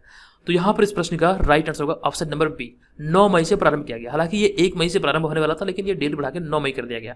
यहाँ पर ध्यान रखिएगा ये 18 मतलब कि वर्ष से अधिक उम्र के लोगों के बारे में कहा जा रहा है। अब यहाँ पर इस बारे में बता दूं कि बिहार सरकार द्वारा सीरम इंस्टीट्यूट को दिए गए 1 करोड़ डोज के ऑर्डर में से 3.5 लाख डोज मतलब बिहार सरकार को दी गई थी। पहले मतलब दौर में पहले चरण में जो मतलब 1 करोड़ का जो ऑर्डर दिया गया था सीरम इंस्टीट्यूट ऑफ इंडिया को, तो उसमें से 3.5 लाख ही डोज बिहार सरकार को मिला था। और यहाँ पे आगे है कि इंडिगो की फ्लाइट से हाल ही में यह डोज पटना पहुंची है और केंद्र सरकार की घोषणा के बाद बिहार सरकार ने 18 साल से अधिक उम्र वालों को मुफ्त में वैक्सीन देने की घोषणा की थी। ये आपको ध्यान रखना है। और यहाँ पे आगे लिखा गया वैक्सीन की अनुपलब्धता की वजह से राज्य में 1 मई से यह प्रक्रिया शुरू नहीं हो पाई थी। ये प्रश्न आपसे पूछा जा सकता है। ये जो प्रक्रिया थी 18 वर्ष से अधिक उम्र के लोगों को वैक्सीनेशन कराने का, तो 1 मई से मतलब कि वैक्सीन की उपलब्धता नहीं होने के कारण से मतलब ये बढ़ाकर 9 मई किया गया था और ये 9 मई 2021 से शुरू हुआ था। ये बात आप ध्यान रखिएगा। चलिए अब बढ़ते हैं यहाँ पर अगले प्रश्न पे। हमारा अगला प्रश्न है कि हाल ही में बिहार उद्यमी संघ के चुने हुए स्टार्टअप MSME को कितने लाख का सीड फंड देगा या फिर सीड फंड मिलेगा। तो यहाँ पर इस प्रश्न का राइट आंसर होगा हमारा ऑप्शन नंबर सी, यानी कि 15 लाख। जितने भी यहाँ पर चुने गए स्टार्टअप MSME हैं उनको 15 लाख का सीड फंड दिया जाएगा। हाल ही में सूक्ष्म लघु एवं मध्यम उद्योग बिहार उद्यमी संघ ने मतलब कि चुने हुए स्टार्टअप को 15 लाख सीड फंड देने की घोषणा की है। तो ऑप्शन नंबर सी यहाँ पर इस प्रश्न का सही उत्तर होगा। उसके बाद यहाँ पे बढ़ेंगे अगले प्रश्न पे। हमारा 391 नंबर प्रश्न, हाल ही में बिहार के किस मंदिर में 40 बेड का कोविड अस्पताल शुरू किया गया है। तो इस प्रश्न का राइट आंसर होगा महावीर मंदिर पटना। ऑप्शन नंबर बी यहाँ पर इस प्रश्न का सही उत्तर होगा। इस प्रश्न के बारे में आपको बता दूं कि हाल ही में बिहार के पटना स्थित महावीर मंदिर में 40 बेड का कोविड अस्पताल शुरू किया गया है और अस्पताल में भर्ती मरीजों के इलाज के लिए अमेरिका के डॉक्टर वीडियो कॉन्फ्रेंसिंग के माध्यम से मतलब अपनी सलाह देंगे। और कोरोना संक्रमण को देखते हुए यहाँ मरीजों के इलाज की व्यवस्था की गई है और इसकी शुरुआत मंदिर न्यास के सचिव आचार्य किशोर कुणाल ने किया है। तो ये भी बात आप ध्यान रखिएगा। अभी हाल ही में बिहार के जो मतलब राजधानी पटना में पटना जंक्शन के पास ये महावीर मंदिर है, वहाँ पे 40 बेड का कोविड अस्पताल शुरू किया गया है। ठीक है, तो ऑप्शन नंबर बी यहाँ पर इस प्रश्न का राइट आंसर होगा। उसके बाद यहाँ पे बढ़ते हैं अगले प्रश्न पे। हाल ही में बिहार के कितने मेडिकल अस्पतालों में पेट्रोलियम मंत्रालय अस्थायी ऑक्सीजन जनरेशन प्लांट लगाने की घोषणा की है? ये घोषणा किया गया है कितने मतलब स्थानों पर? तो यहाँ पर इस प्रश्न का जो राइट आंसर होगा हमारा ये हो जाएगा ऑप्शन नंबर डी, यानी कि 9। आपको इसके बारे में बता दूं कि हाल ही में पेट्रोलियम मंत्रालय ने बिहार के 9 मेडिकल कॉलेज अस्पतालों में ऑक्सीजन जनरेशन प्लांट लगाने की घोषणा की है। और इन 9 मेडिकल कॉलेज अस्पतालों में ऑक्सीजन जनरेशन प्लांट लगाने से कोरोना मरीजों को पर्याप्त मात्रा में ऑक्सीजन मिलेगी और साथ ही भविष्य में इन अस्पतालों में ऑक्सीजन की कमी नहीं होगी। ये आपको ध्यान रखना है। तो 9 मेडिकल अस्पतालों को चुना गया है। ये मेडिकल अस्पतालों में पेट्रोलियम मंत्रालय के द्वारा अस्थायी तौर पर इसमें ऑक्सीजन प्लांट लगाया जाएगा। तो ऑप्शन नंबर डी यहाँ पर इस प्रश्न का राइट आंसर हो जाएगा। चलिए बढ़ते हैं यहाँ पर अगले प्रश्न पे। हमारा अगला प्रश्न, हाल ही में बिहार सहकारिता विभाग ने गेहूं की खरीद का रिकॉर्ड कायम करते हुए अभी तक कितने मीट्रिक टन गेहूं खरीद कर ली है? तो यहाँ पर इस प्रश्न का सही उत्तर होगा ऑप्शन नंबर ए, यानी कि 23,000 मीट्रिक टन गेहूं की खरीद कर ली है। आपको बता दूं कि हाल ही में बिहार सहकारिता विभाग ने हाल ही में गेहूं की खरीद की रिकॉर्ड कायम करते हुए अभी तक 23,000 से अधिक मीट्रिक टन गेहूं की खरीद कर ली है। ये ध्यान रखेगा। और यहाँ पे आगे लिखा गया कि खरीद केंद्र अभी 20 दिन अधिक खुली रहेगी। हालांकि ये तथ्य पुराने हो चुके हैं करीब, यहाँ पे ये इसको मैं काट दे रहा हूँ, ठीक है, ये ध्यान रखिएगा, ये तथ्य पुराने हो चुके हैं। और आगे है कि करीब 1 दशक से बिहार में गेहूं की सरकारी खरीद 60,000 मीट्रिक टन से अधिक नहीं हो पा रही थी। ये ध्यान रखिएगा। और इस साल गेहूं के उत्पादन में 10 लाख मीट्रिक टन की वृद्धि हुई है। और राज्य की जरूरतों को पूरा करने के लिए राज्य में 25 लाख मीट्रिक टन गेहूं की जरूरत होती है। ये ध्यान रखिएगा। और अभी कुछ देर पहले मैंने आपको एक प्रश्न बताया था कि बिहार सरकार ने मतलब कि जो गेहूं का जो मतलब सरकारी खरीद जो करने का निर्णय लिया है, ये 7 लाख मीट्रिक टन करने का निर्णय लिया था, जो कि हालांकि ये 1 लाख मीट्रिक टन था, जो कि बढ़ा करके 7 लाख मीट्रिक टन करने का निर्णय लिया गया था बिहार सरकार के द्वारा। कुछ देर पहले ही मैंने आपको ये प्रश्न बताया था। ये सारे जो आंकड़े हैं इसे आप याद रखिएगा, इस तरह के प्रश्न आपसे पूछे जा सकते हैं। चलिए बढ़ते हैं यहाँ पर अगले प्रश्न पे। हमारा अगला प्रश्न है, हाल ही में बिहार सरकार के पथ निर्माण विभाग ने अपने सड़कों के रखरखाव का जायजा निम्नलिखित में से किसके माध्यम से करने का फैसला किया है? तो यहाँ पर इस प्रश्न का जो सही आंसर होगा ये हो जाएगा एनएसवी के जरिए, यानी कि नेटवर्क सर्वे व्हीकल के जरिए इसका जायजा करने का निर्णय लिया है।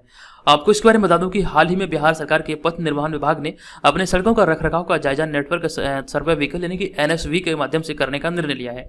और इसके जरिए देखा जाएगा कि सड़क की सेहत की वास्तविक स्थिति किस तरह की है, और इस माध्यम से मतलब कि निगरानी पूरी तरह से डिजिटल मोड में होगी। और इस माध्यम से वर्ष में 2 बार इसका जायजा लिया जाएगा। तो ऑप्शन नंबर बी यहाँ पर इस प्रश्न का राइट आंसर होगा। बिहार में मतलब ये घोषणा किया गया है पथ निर्माण विभाग के द्वारा कि सड़कों का जो जायजा लिया जाएगा ये वर्ष में 2 बार लिया जाएगा, जो कि पूरी तरह से डिजिटल माध्यम में होगा और ये नेटवर्क सर्वे व्हीकल के माध्यम से लिया जाएगा। तो ऑप्शन नंबर बी यहाँ पर इस प्रश्न का राइट आंसर होगा। उसके बाद यहाँ पे बढ़ते हैं अगले प्रश्न पे। अब तक नहीं बल्कि हाल ही में अब तक के आंकड़े के मुताबिक बिहार में कोरोना संक्रमण से कितने नर्सों की मौत हो चुकी है? ये आंकड़े मई 2021 में जारी किया गया था। तो इसका राइट आंसर होगा हमारा ऑप्शन नंबर बी, यानी कि 40 नर्सों की मौत हो चुकी है बिहार में। तो बिहार चिकित्सा एवं जन कल्याण कर्मचारी संघ के महामंत्री विश्वनाथ सिंह के अनुसार बिहार में 40 नर्सों की अब तक विभिन्न जिलों में कोरोना संक्रमण से मौत हो चुकी है। ये आपको ध्यान रखना है। आगे की वर्तमान में बिहार में करीब 30,000 नर्सें कोरोना काल में मतलब कि संक्रमित मरीजों की सेवा में जुटी हुई है और अस्पताल में नर्सों से 3 शिफ्ट में ड्यूटी ली जा रही है। ये भी आप ध्यान रखिएगा। 30,000 नर्सें अपने मतलब इस कार्य में लगी हुई है। और यहाँ पे इसका जो राइट आंसर था ये कि कितने मतलब मरीजों का निधन हुआ है कोरोना संक्रमण से, तो 40 मरीजों का मतलब निधन हो चुका है अब तक कोरोना वायरस से। तो ऑप्शन नंबर बी यहाँ पर इस प्रश्न का राइट आंसर होगा। चलिए अब यहाँ बढ़ते हैं अगले प्रश्न पे। हमारा 396वां प्रश्न है, हाल ही में बिहार के किस अस्पताल में कोविड-19 मरीजों के स्वजनों की एंट्री बंद कर दी गई है? ये ध्यान रखिएगा। तो ये प्रश्न का जो सही उत्तर होगा हमारा ये हो जाएगा ऑप्शन नंबर बी, यानी कि IGIMS पटना में कोविड-19 मरीजों के स्वजनों की एंट्री बंद कर दी गई है। तो ऑप्शन नंबर बी यहाँ पर इस प्रश्न का राइट आंसर होगा। हाल ही में Indira Gandhi institute of medical science यानी कि IGIMS पटना में कोविड वार्ड में मरीजों की स्वजनों की जो एंट्री है वो बंद कर दी गई है। और यह फैसला कोरोना के बढ़ते संक्रमण के मामले को देखते हुए लिया गया ताकि मरीजों के स्वजन अस्पताल में किसी मरीज के संपर्क में आकर कोरोना मतलब संक्रमण के चपेट में न आ जाए। इसलिए यह फैसला लिया गया है IGIMS पटना में यानी कि Indira Gandhi institute of medical science में। ऑप्शन नंबर बी यहाँ पर इस प्रश्न का राइट आंसर होगा। उसके बाद यहाँ पे बढ़ते हैं अगले प्रश्न पे। हमारा अगला प्रश्न है, हाल ही में गाजीपुर जो कि उत्तर प्रदेश, तो हाल ही में गाजीपुर उत्तर प्रदेश के अलावा बिहार के किस जिले में गंगा नदी से भारी मतलब संख्या में शव बरामद किए गए हैं? तो इस प्रश्न का राइट आंसर होगा हमारा ऑप्शन नंबर डी यानी कि बक्सर। आपको इसके बारे में बता दूं कि हाल ही में गाजीपुर उत्तर प्रदेश के अलावा बिहार के बक्सर जिले में गंगा नदी से भारी संख्या में शव बरामद किए गए हैं।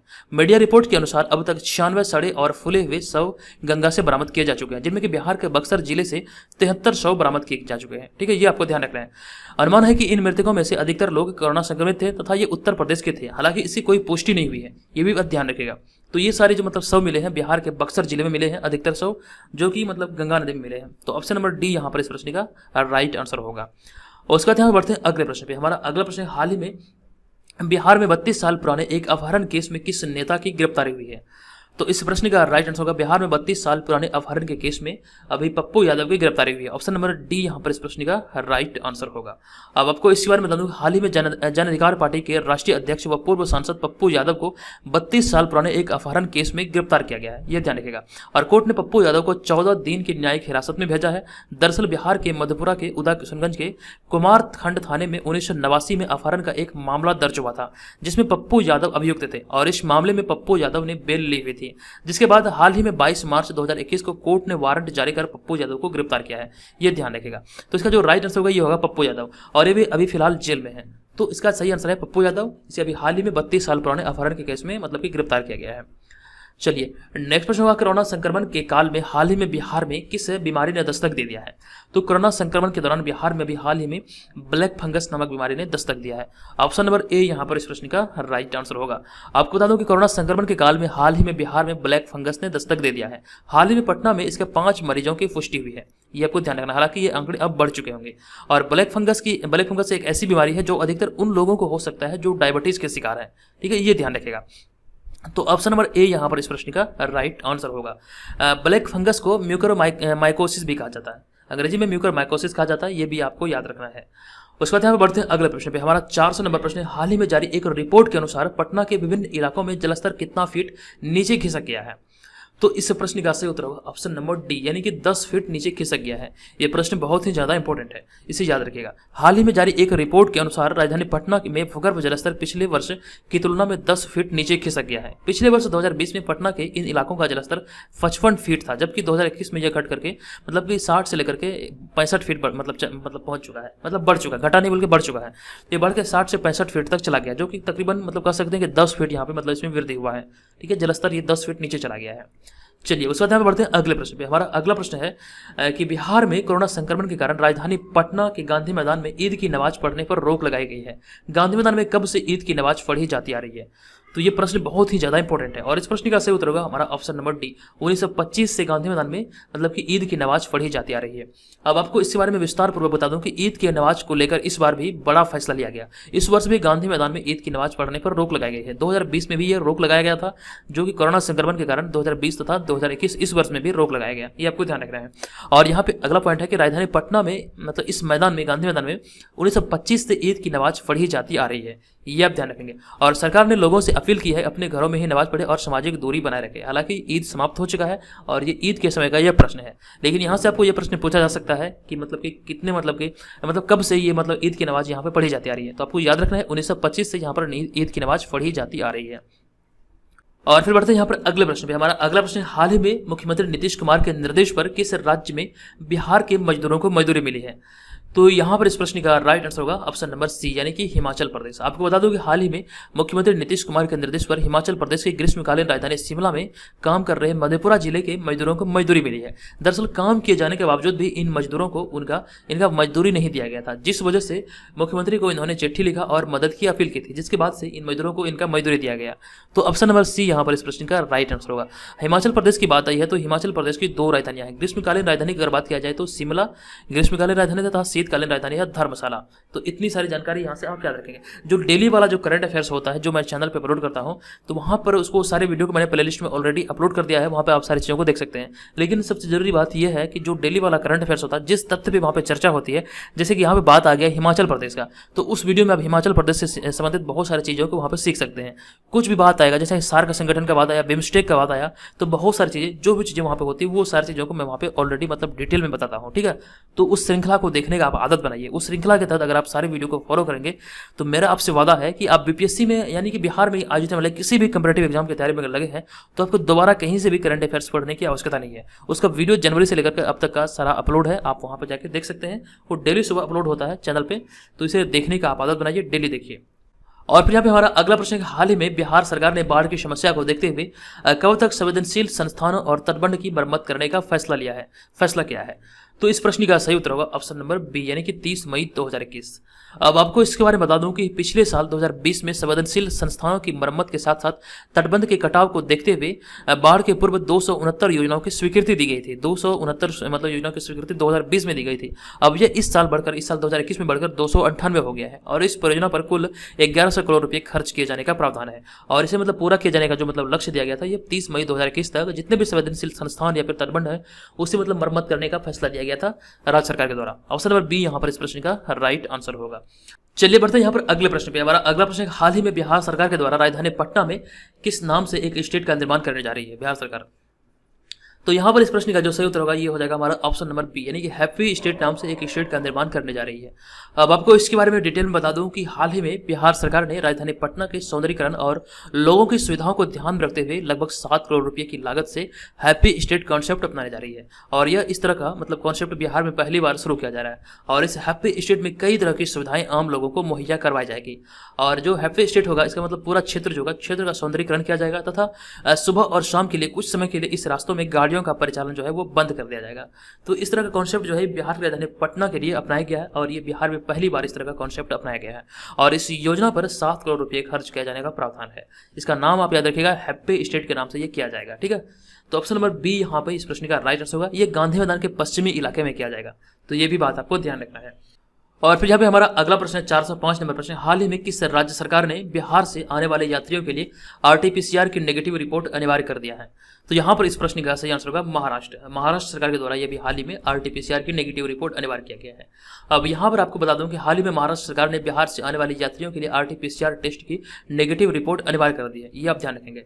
और यहाँ पर आगे है, यह रिपोर्ट आने पर ही लोगों को राज्य में प्रवेश मिल सकेगा।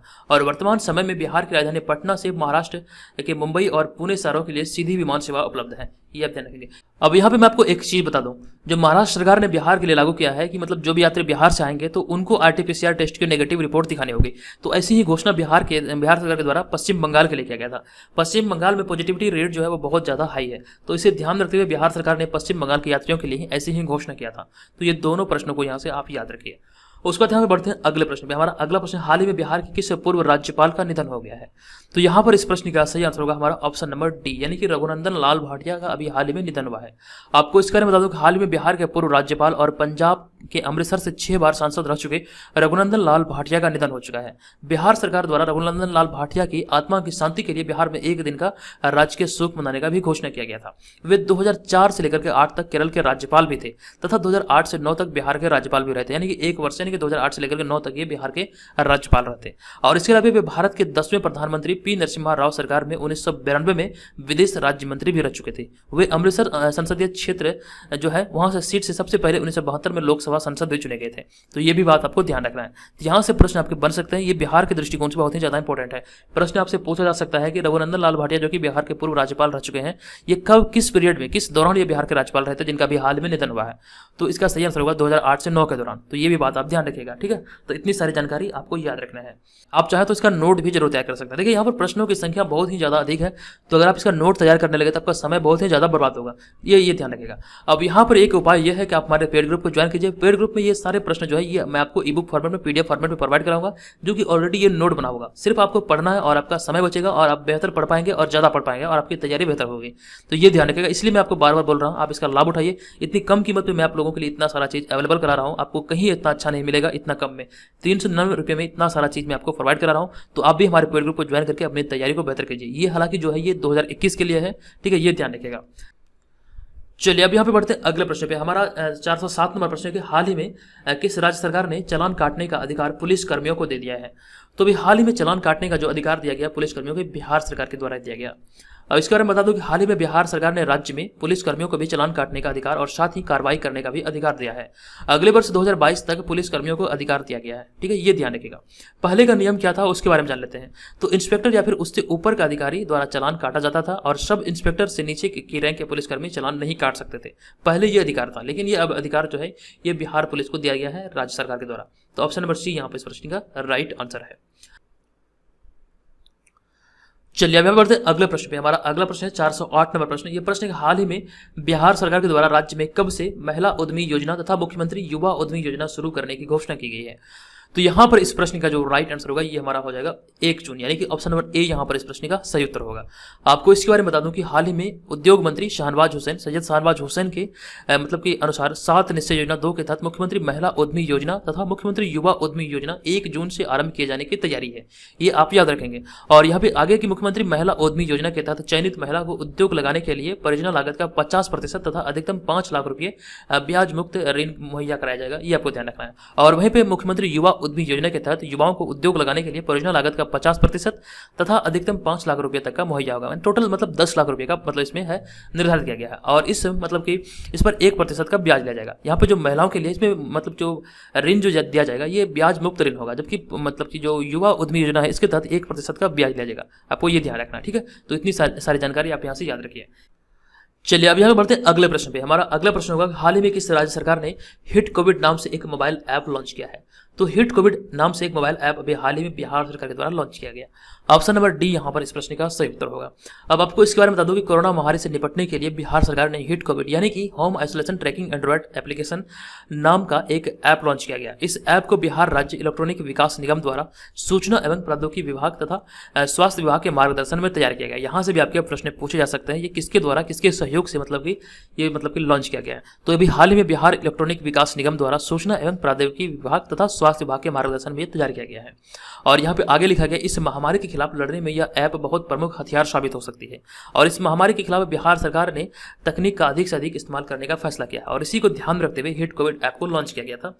तो ऑप्शन नंबर डी यहाँ पर इस प्रश्न का राइट आंसर होगा। और हिट कोविड ऐप के बारे में एक प्रश्न और भी बनेगा।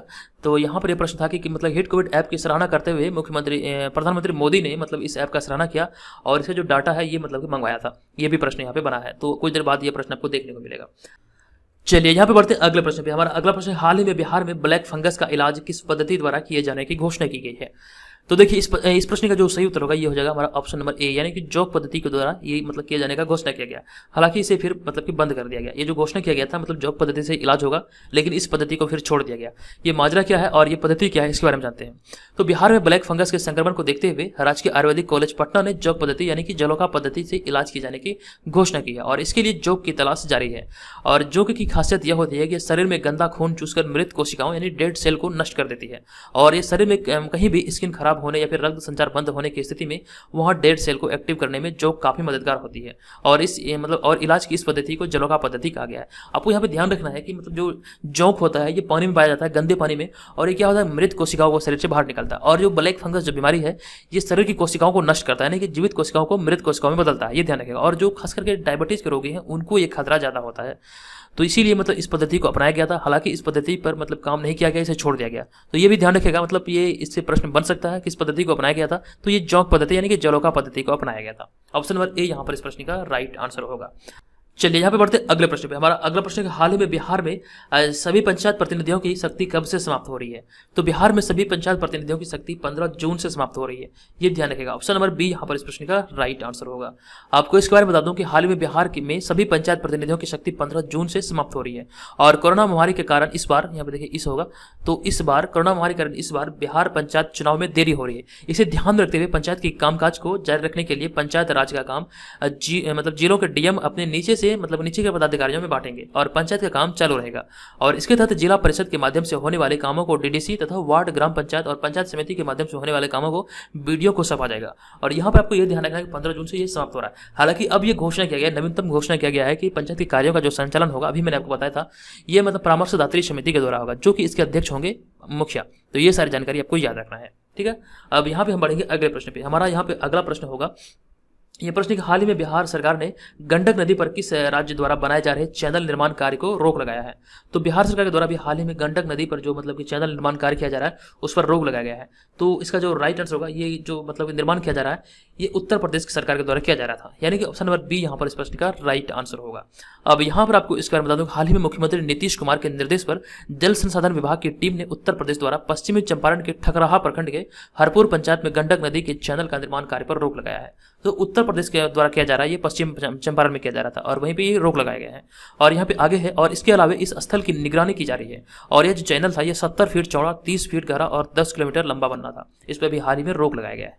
तो ऑप्शन नंबर बी यहाँ पर इस प्रश्न का राइट आंसर होगा। उसके बाद यहाँ पे बढ़ेंगे अगले प्रश्न पे। हमारा अगला प्रश्न है कि हाल ही में जारी मतलब एक आंकड़े के अनुसार बिहार में अब तक कितनी डॉक्टरों की मौत हो चुकी है। तो यहाँ पर इस प्रश्न का राइट आंसर होगा हमारा ऑप्शन नंबर ए, यानी कि 118 डॉक्टरों की मौत हो चुकी है। ठीक है, ये ध्यान रखिएगा। ऑप्शन नंबर ए यहाँ पर इस प्रश्न का राइट आंसर होगा। हाल ही में जारी आंकड़ों के अनुसार बिहार में कोरोना की पहली और दूसरी लहर के दौरान अब तक 118 डॉक्टरों की मौत हो चुकी है, जिनमें 39 डॉक्टरों की मौत पहली लहर के दौरान वर्ष 2020 में भी थी। और एक चीज मैंने आपको ये भी बताया था कि बिहार में अब तक कितने नर्सों की मौत हो चुकी है। तो मैंने आपको बताया था 40 नर्सों की मौत अभी तक मतलब कोरोना संक्रमण से बिहार में हो चुकी है। ये भी बात आप याद रखिएगा।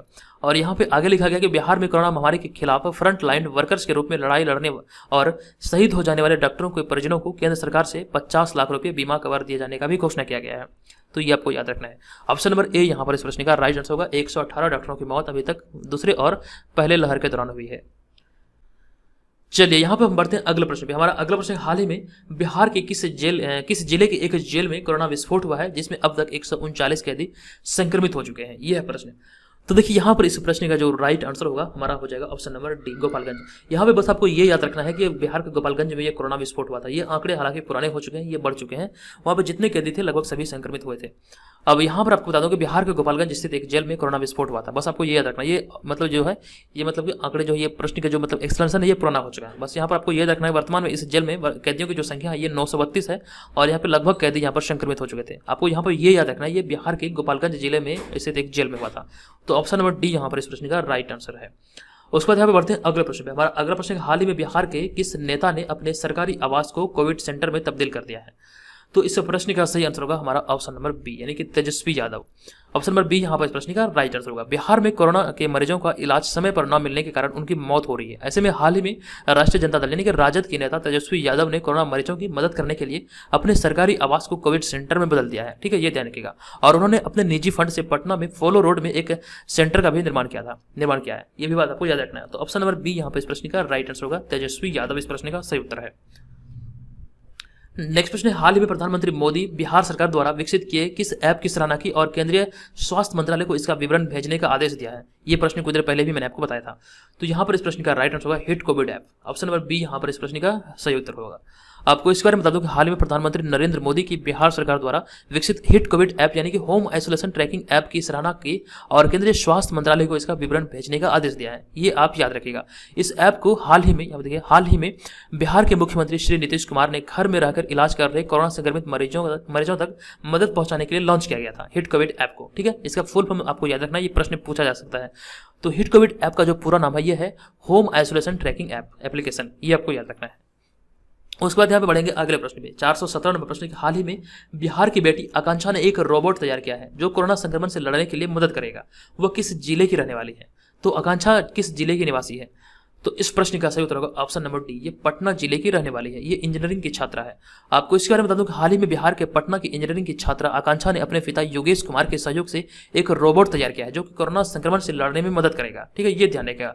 यह रोबोट किसी भी संक्रमित मरीज को बेसिक मेडिकल जांच जैसे कि रक्त में ग्लूकोज की मात्रा, रक्त में ऑक्सीजन की मात्रा, ब्लड प्रेशर, हृदय गति आदि की जांच कर सकता है। और इसके अलावा यह किसी भी संक्रमित मरीज को खाना देने और ऑक्सीजन पहुंचाने में भी मदद काम आएगा।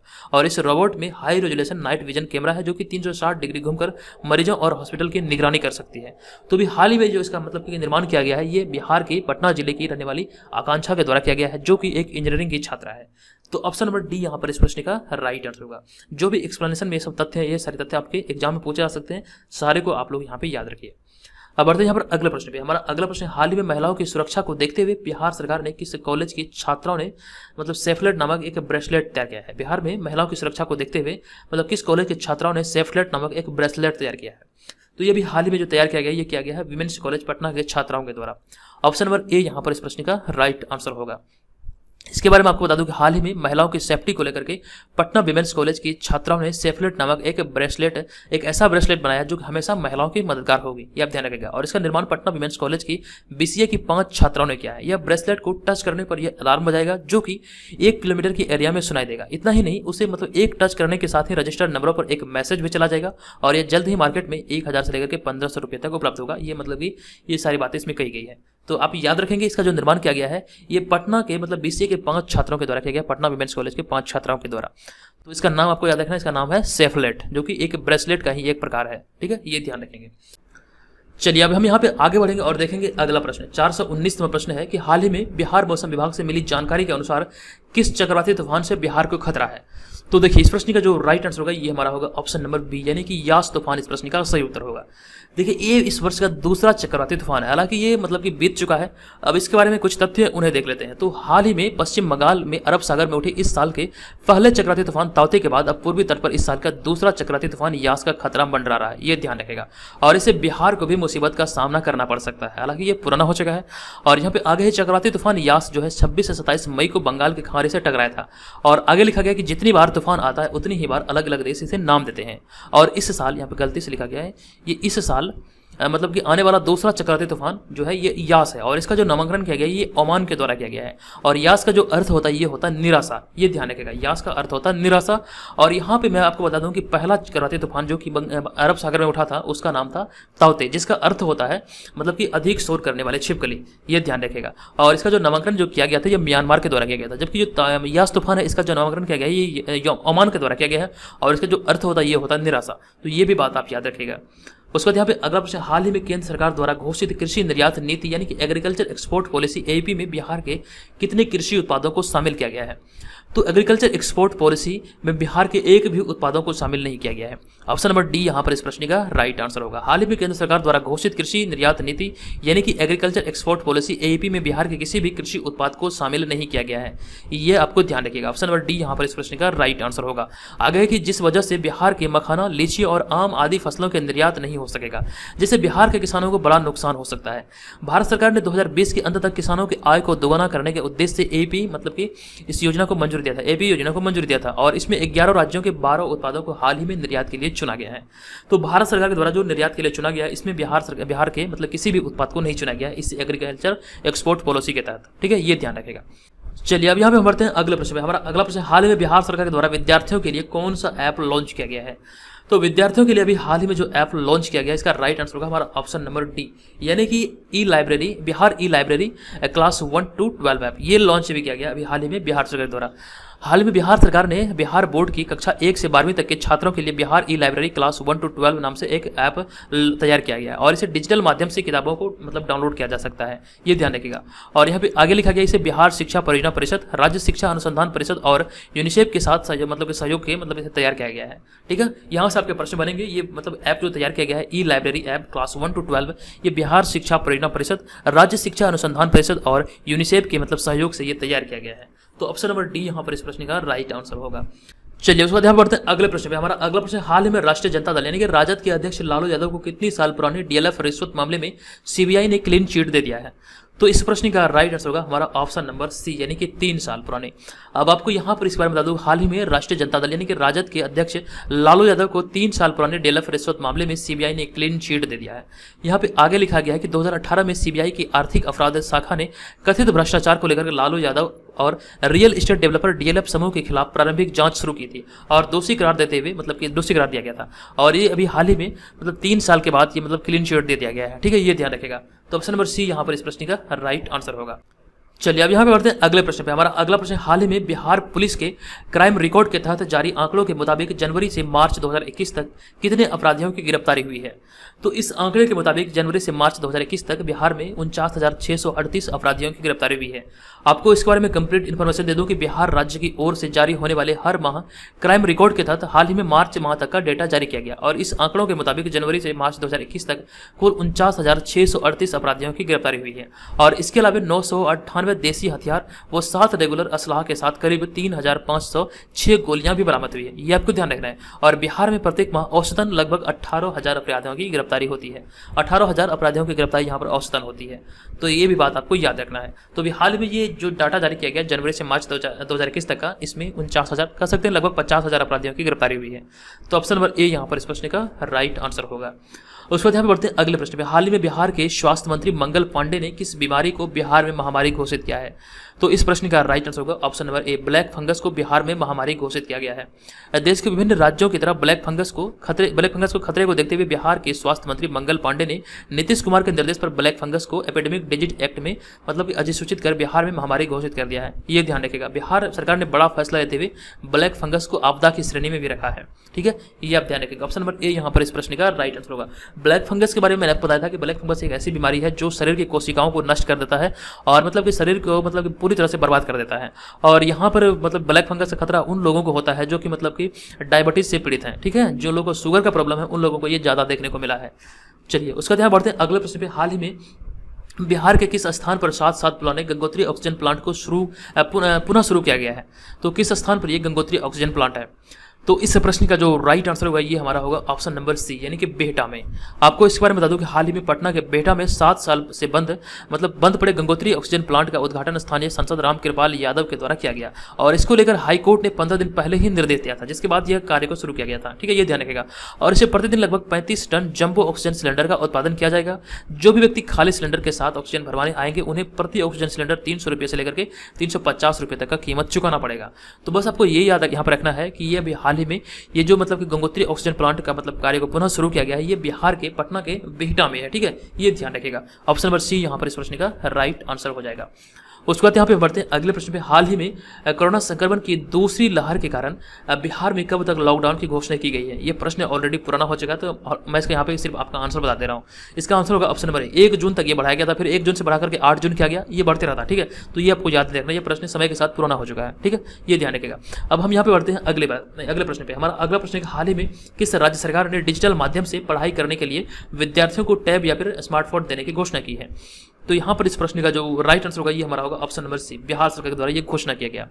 आपको इसके बारे में बता दूं कि बिहार के सरकारी स्कूलों की पढ़ाई करने वाले मतलब कि बच्चों के भविष्य को देखते हुए बिहार सरकार ने सरकारी स्कूलों के बच्चों को टैब या फिर स्मार्टफोन देने की घोषणा की है ताकि डिजिटल माध्यम से पढ़ाई की जा सके। और इसके लिए बिहार राज्य ने केंद्र के सामने अपना प्रस्ताव भी रखा है। ये ध्यान रखेगा, अगर ये प्रस्ताव पारित हो जाता तो ऐसा मतलब कार्य किया जाएगा। और यहाँ पे आगे है, अगर केंद्र सरकार इसकी मतलब स्वीकृति दे देती है तो बिहार के सरकारी स्कूलों में पढ़ने वाले 9वीं से 12वीं तक के बच्चों को मतलब सभी बच्चों को टैब या फिर स्मार्टफोन दिया जाएगा। ये आपको ध्यान रखना है। तो ऑप्शन नंबर सी यहां पर इस प्रश्न का राइट आंसर हो जाएगा। बिहार सरकार द्वारा यह भी हाल ही में घोषणा किया गया। चलिए यहां बढ़ते अगले प्रश्न पे। हमारा अगला प्रश्न, हाल ही में बिहार मौसम विभाग ने चक्रवाती तूफान यास को देखते हुए मतलब कि राज्य के किस जिलों में ब्लू अलर्ट जारी किया था? सबसे पहले आप ये ध्यान रखिए, बिहार के 8 जिलों में ब्लू अलर्ट जारी किया गया था, जिसमें कि पूर्णिया, औरंगाबाद, गया और नवादा भी शामिल है। यानी कि हमारा जो आंसर बनेगा वो बनेगा इनमें से कोई नहीं उपयुक्त में से एक से अधिक, ये वाला ऑप्शन नंबर ई यहाँ पर इस प्रश्न का राइट आंसर होगा। ये 8 जिले कौन कौन है आइए उसके बारे में जानते हैं। तो हाल ही में बंगाल की खाड़ी में चक्रवाती तूफान यास के बनने के बाद पश्चिम बंगाल और झारखंड से सटे कटिहार, किशनगंज, अररिया, पूर्णिया, भागलपुर, गया, नवादा, औरंगाबाद आदि जिलों में ब्लू अलर्ट जारी किया गया था। ये ध्यान रखेगा, किया गया नहीं बल्कि जारी किया गया था। ठीक है, ये आपको याद रखना है। तो कुल मिला के 8 जिलों में ये ब्लू अलर्ट जारी किया गया था। और इसके अलावा इस तूफान से पटना, वैशाली, सारण, भोजपुर, बक्सर, मुजफ्फरपुर, समस्तीपुर आदि जिलों में भी मतलब प्रभावित होने का खतरा था और इसे भी सतर्क किया गया था। ये ध्यान रखेगा। ठीक है, तो ऑप्शन नंबर ई यहाँ पर इस प्रश्न का राइट आंसर होगा। चलिए अब यहाँ पे बढ़ते हैं अगले प्रश्न पे। हमारा अगला प्रश्न है 419वां प्रश्न। हाल ही में 429वां प्रश्न, हाल ही में बिहार सरकार की घोषणा के अनुसार कोरोना संक्रमण से अनाथ हुए बच्चों के लिए कितनी राशि मदद के तौर पर दिया जाएगा? तो बिहार सरकार ने घोषणा किया है, इसमें जो राइट आंसर होगा ये हमारा होगा ऑप्शन नंबर ए और बी, 900 और 1000। तो हमारा आंसर बनेगा ऑप्शन नंबर ई। यहाँ पर आपको इस बारे में बता दूं ये आखिर है क्या, मतलब किस प्रकार से ये राशि दिया जाएगा। तो कोरोना संक्रमण के कारण बिहार में अनाथ हुए सभी बच्चों को सरकार द्वारा समाज कल्याण विभाग की तरफ से परवरिश योजना के तहत बच्चों को सहायता राशि देने का घोषणा किया गया है। और इसके लिए वैसे बच्चे जिनकी उम्र मतलब कि 6 साल तक है उसे सरकार 900 रुपये मतलब हर महीने मदद के रूप में देगी, तथा वैसे बच्चे जिनकी उम्र 6 साल से 18 साल तक की है उसे हर महीने 1000 रुपये के रूप में मदद दी जाएगी। ये आपको ध्यान रखना है। और फिर यहाँ पे आगे है कि सभी बच्चों को 18 साल होने तक हर महीने सहायता के तौर पर दिया जाएगा। यानी कि 6 साल तक के बच्चों को 900 रुपये और 6 साल से लेकर 18 साल तक के बच्चों को 1000 रुपये यहाँ पर प्रोवाइड मतलब दिया जाएगा। ठीक है, ये ध्यान रखेगा। और ये 18 वर्ष तक प्रदान किया जाएगा।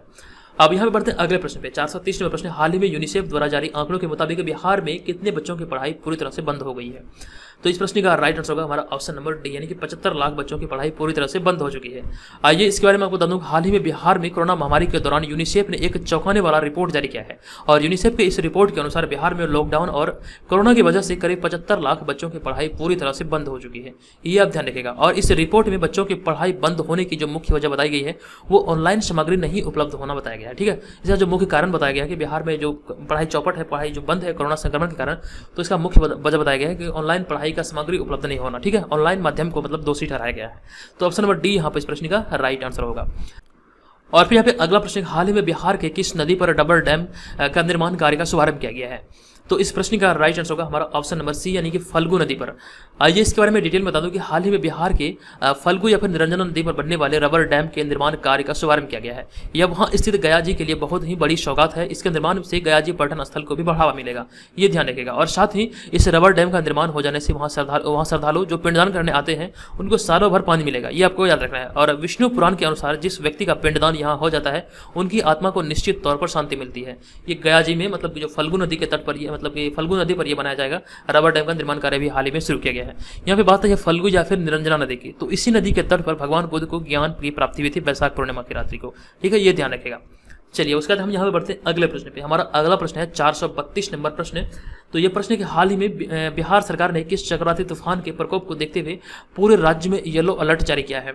तो इस प्रश्न का राइट आंसर होगा हमारा ऑप्शन नंबर डी, यास तूफान को देखते हुए पूरे राज्य में येलो अलर्ट जारी किया गया था। ठीक है, ये आपको याद रखना है। यह प्रश्न पुराना हो चुका है। बढ़ते हैं यहाँ पर अगले प्रश्न पे। अगला प्रश्न, हाल ही की घोषणा के अनुसार बिहार सरकार 45 वर्ष से अधिक लोगों के वैक्सीनेशन में तेजी लाने के लिए कौन सा एक्सप्रेस चला रही है? ये प्रश्न बहुत ही अच्छा प्रश्न है और इस प्रश्न का राइट आंसर होगा हमारा ऑप्शन नंबर सी, यानी कि टीका एक्सप्रेस चलाई जा रही है।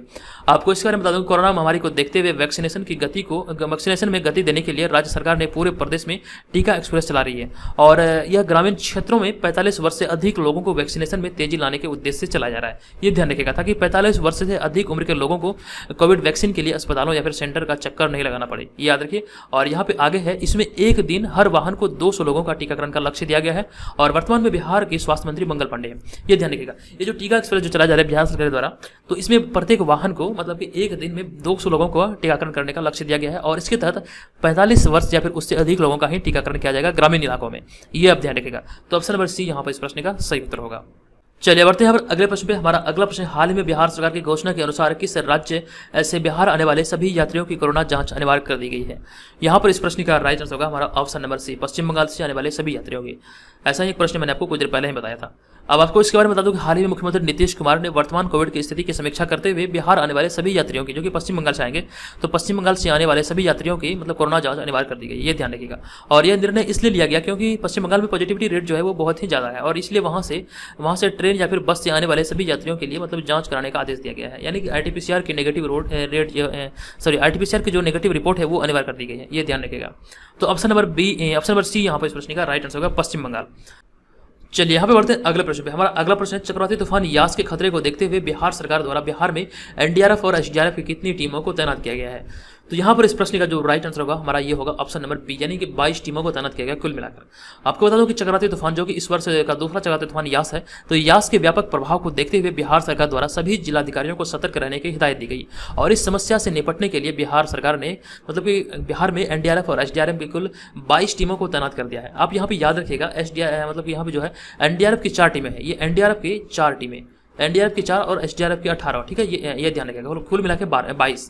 तो NDRF की 4 टीमें और SDRF की 18 टीमें जो कि बिहार के अलग अलग हिस्सों में तैनात की गई है और पटना में NDRF की 2 तथा SDRF की 7 टीमें तैनात है और प्रत्येक टीम में 45 जवान है जो कि आपदा के दौरान लोगों को मदद करने के लिए खास तौर पर प्रशिक्षित किए गए हैं। जो कुल मिला के 22 टीम जो है, 22 टीम का जो तैनात किया गया है, इसमें से प्रत्येक टीम में 45 जवान है, तो ये भी बात आप ध्यान रखिएगा। अब यहाँ पे हम बढ़ते हैं अगले प्रश्न पे। हमारा अगला प्रश्न है, हाल ही में बिहार के शाही लीची की पहली खेप किस देश में निर्यात की गई है? तो शाही लीची की पहली खेप भी हाल ही में ब्रिटेन निर्यात की गई है। ऑप्शन नंबर डी यहाँ पर इस प्रश्न का राइट आंसर होगा। जय प्रमाणित उत्पादों के निर्यात को बढ़ावा देने के उद्देश्य से हाल ही में बिहार की शाही लीची की पहली खेप हवाई मार्ग से ब्रिटेन निर्यात की गई है और यह लीची की पहली खेप मुजफ्फरपुर किसान की मतलब कि लीची के बाग से ली गई है और यह इस पहली खेप में कुल 523 किलो लीची भेजी गई है, ये ध्यान रखेगा। तो ये ब्रिटेन भेजी गई है, तो ऑप्शन नंबर डी यहाँ पे इसका सही उत्तर है। तो यहाँ पर ये सारी चीज़ों को आप याद रखिए। यहाँ पर बात है GI टैग की, तो GI टैग से संबंधित कुछ चीज़ें हैं उन्हें देख लेते हैं।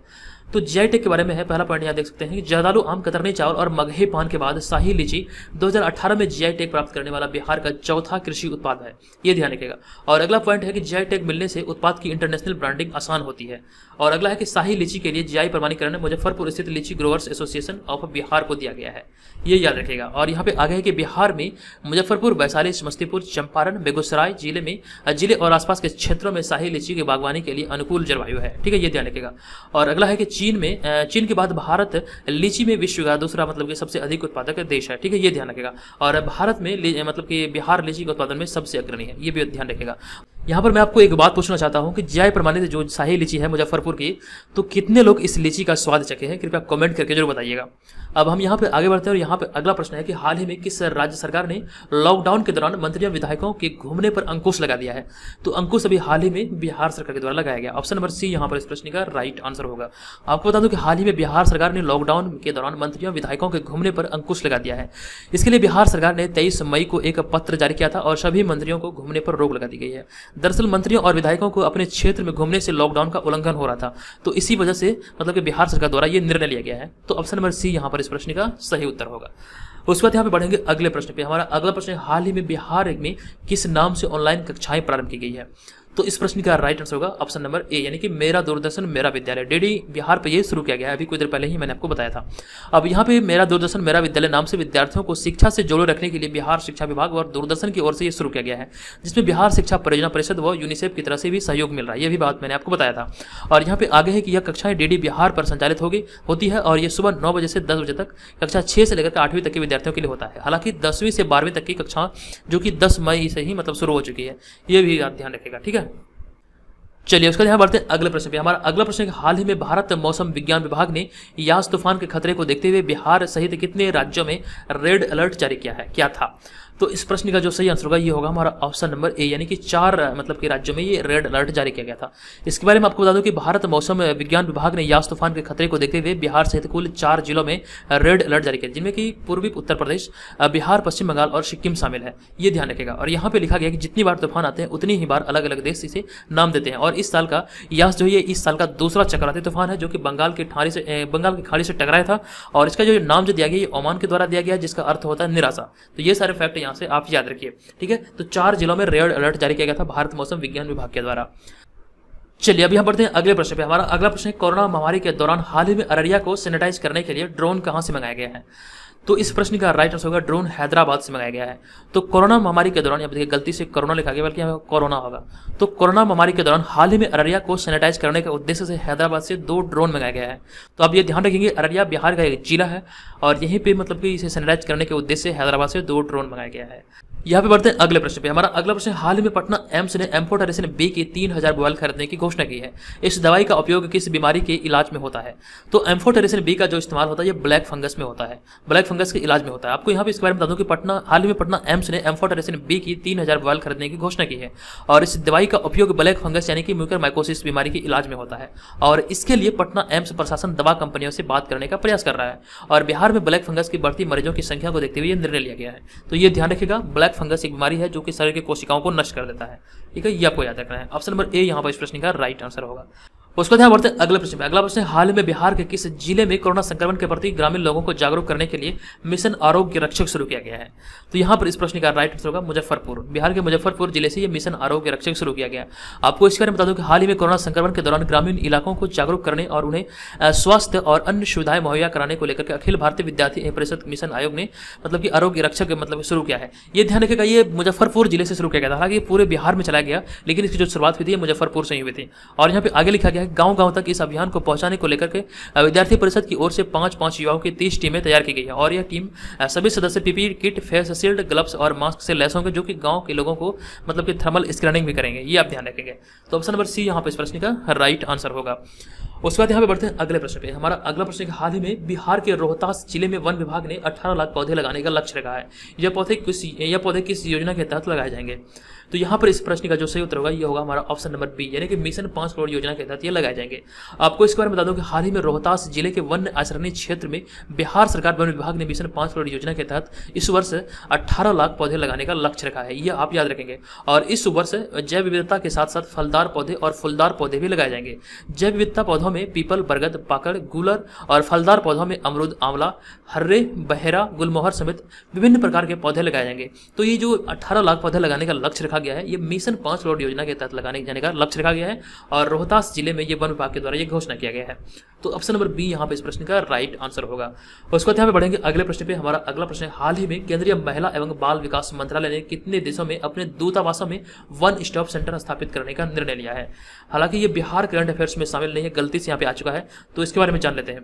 तो यहाँ पे इस प्रश्न का राइट आंसर होगा हमारा ऑप्शन नंबर ए, यानी कि यहाँ पे 9 इस प्रश्न का राइट आंसर होगा। इसके बारे में डिटेल बता दूं कि हाल ही में केंद्रीय महिला एवं बाल विकास मंत्रालय भारत सरकार ने 9 देशों में अपने दूतावासों में 10 वन स्टॉप सेंटर स्थापित करने का निर्णय लिया है, यानी कि 10 OCS मतलब कि सेंटर स्थापित करने का निर्णय लिया गया है केंद्रीय महिला एवं बाल विकास मंत्रालय के द्वारा। और इसका उद्देश्य क्या है? तो इसका उद्देश्य महिलाओं के खिलाफ हो रहे हिंसा के मामले को कम करना। और ये जो 9 देश हैं जहां पे 10 वन स्टॉप सेंटर स्थापित किए जाएंगे, ये 9 देश हैं Kuwait, Oman, Bahrain, UAE, Qatar और कनाडा, ऑस्ट्रेलिया और सिंगापुर। और प्रत्येक में से एक वन स्टॉप सेंटर खोले जाएंगे, जबकि सऊदी अरब जो है, सऊदी अरब में 2 वन स्टॉप सेंटर स्थापित किए जाएंगे और साथ ही भारत में भी इसके 300 से भी अधिक सेंटर स्थापित किए जाएंगे। तो ये सारी जानकारी यहाँ पे याद रखेंगे। अब यहाँ पे देख सकते हैं बहरीन है, तो बहरीन से रिगार्डिंग एक प्रश्न है, इसे आप याद रखिए। बहरीन के जो मतलब राष्ट्रपति हैं, आधिकारिक तौर पर यहाँ पे बहरीन में जो ट्विटर बैन हुआ उसके बाद से आधिकारिक तौर पर बिहार कहते हैं भारत का जो ट्विटर विकल्प है कू ऐप, तो कू ऐप पे इन्होंने आधिकारिक तौर पर अपना अकाउंट बनाया है, ये भी ध्यान रखिएगा, बहरीन के राष्ट्रपति के द्वारा बनाया गया है। ठीक है, तो इतनी सारी जानकारी आपको यहाँ से याद रखना है। उसका ध्यान बढ़ते हैं अगले प्रश्न पे। हमारा अगला प्रश्न, हाल ही में जम्मू कश्मीर के किस मुख्य सचिव को वाणिज्य मंत्रालय का विशेष कर्तव्यस्थ अधिकारी नियुक्त किया गया है? तो इस प्रश्न का राइट आंसर होगा हमारा ऑप्शन नंबर बी, यानी कि BVR सुब्रमण्यम। तो ऑप्शन नंबर बी यहाँ पर इस प्रश्न का राइट आंसर होगा।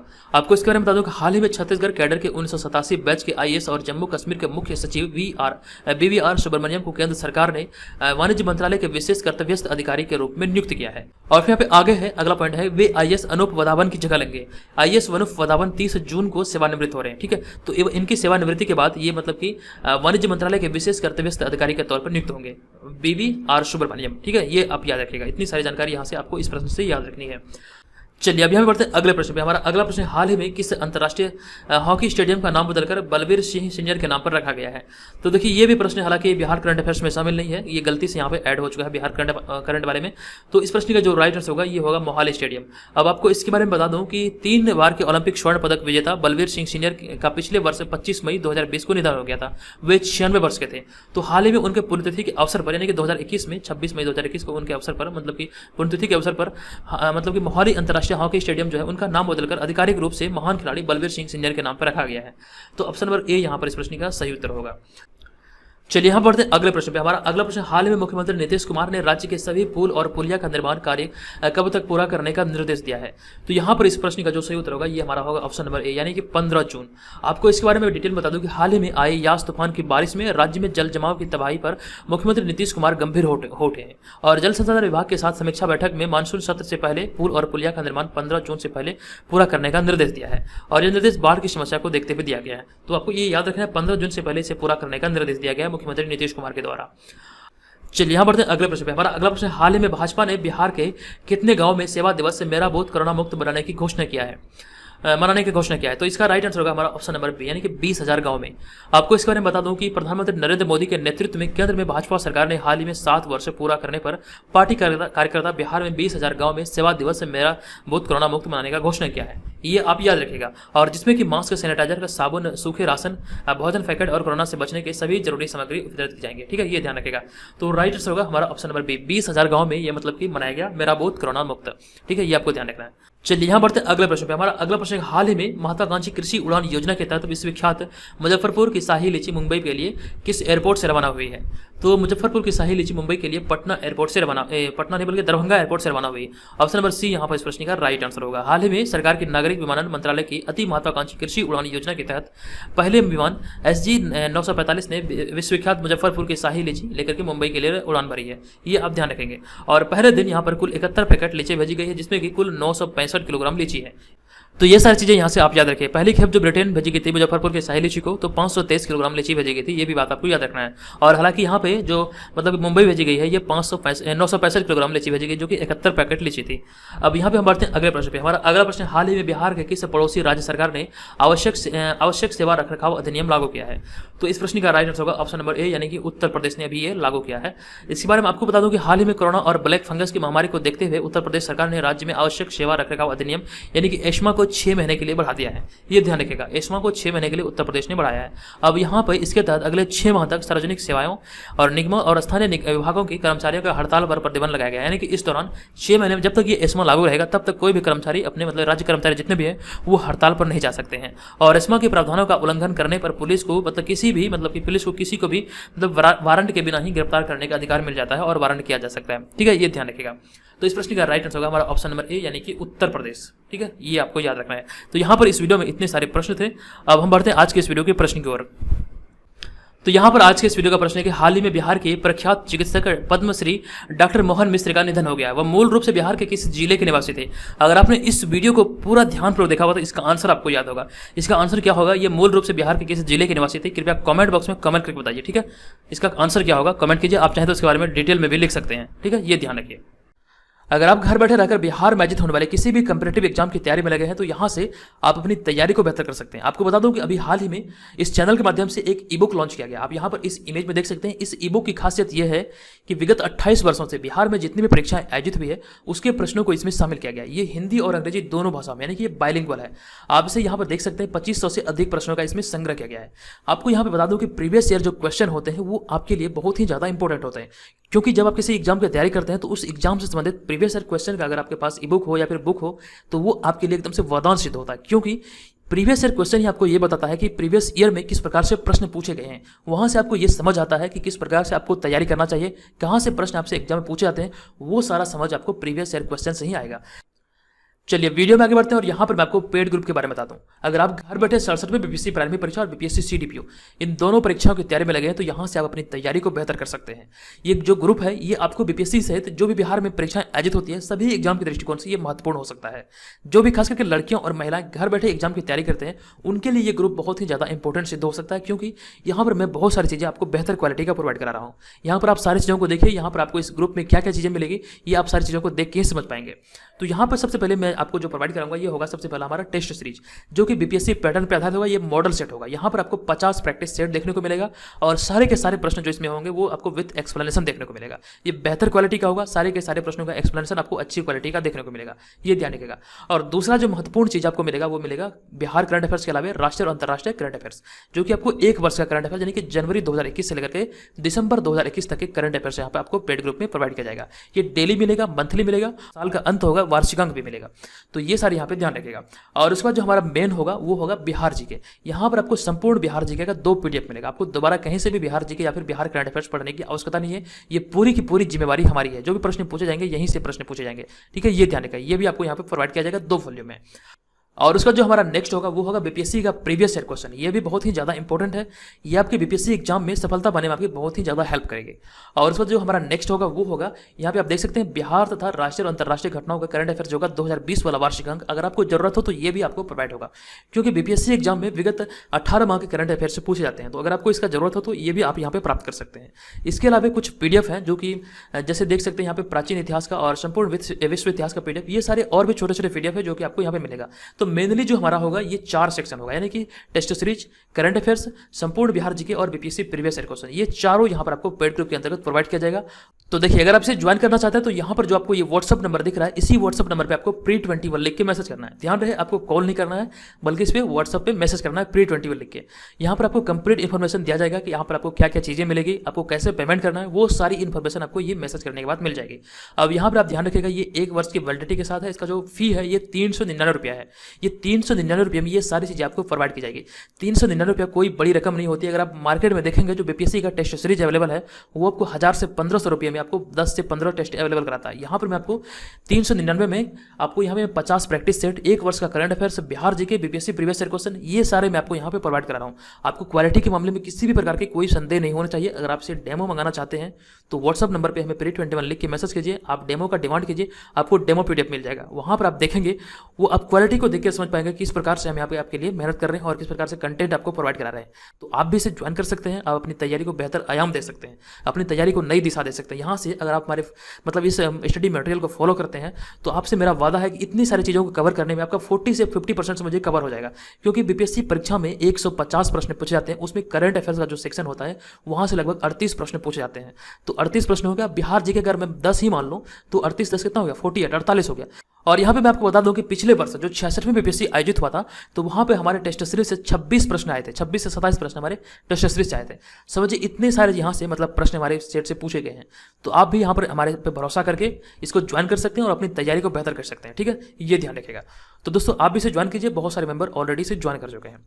चलिए मिलेंगे नेक्स्ट वीडियो में। ये वीडियो कैसा लगा कृपया कमेंट करके जरूर बताइएगा। चलिए धन्यवाद, जय हिंद।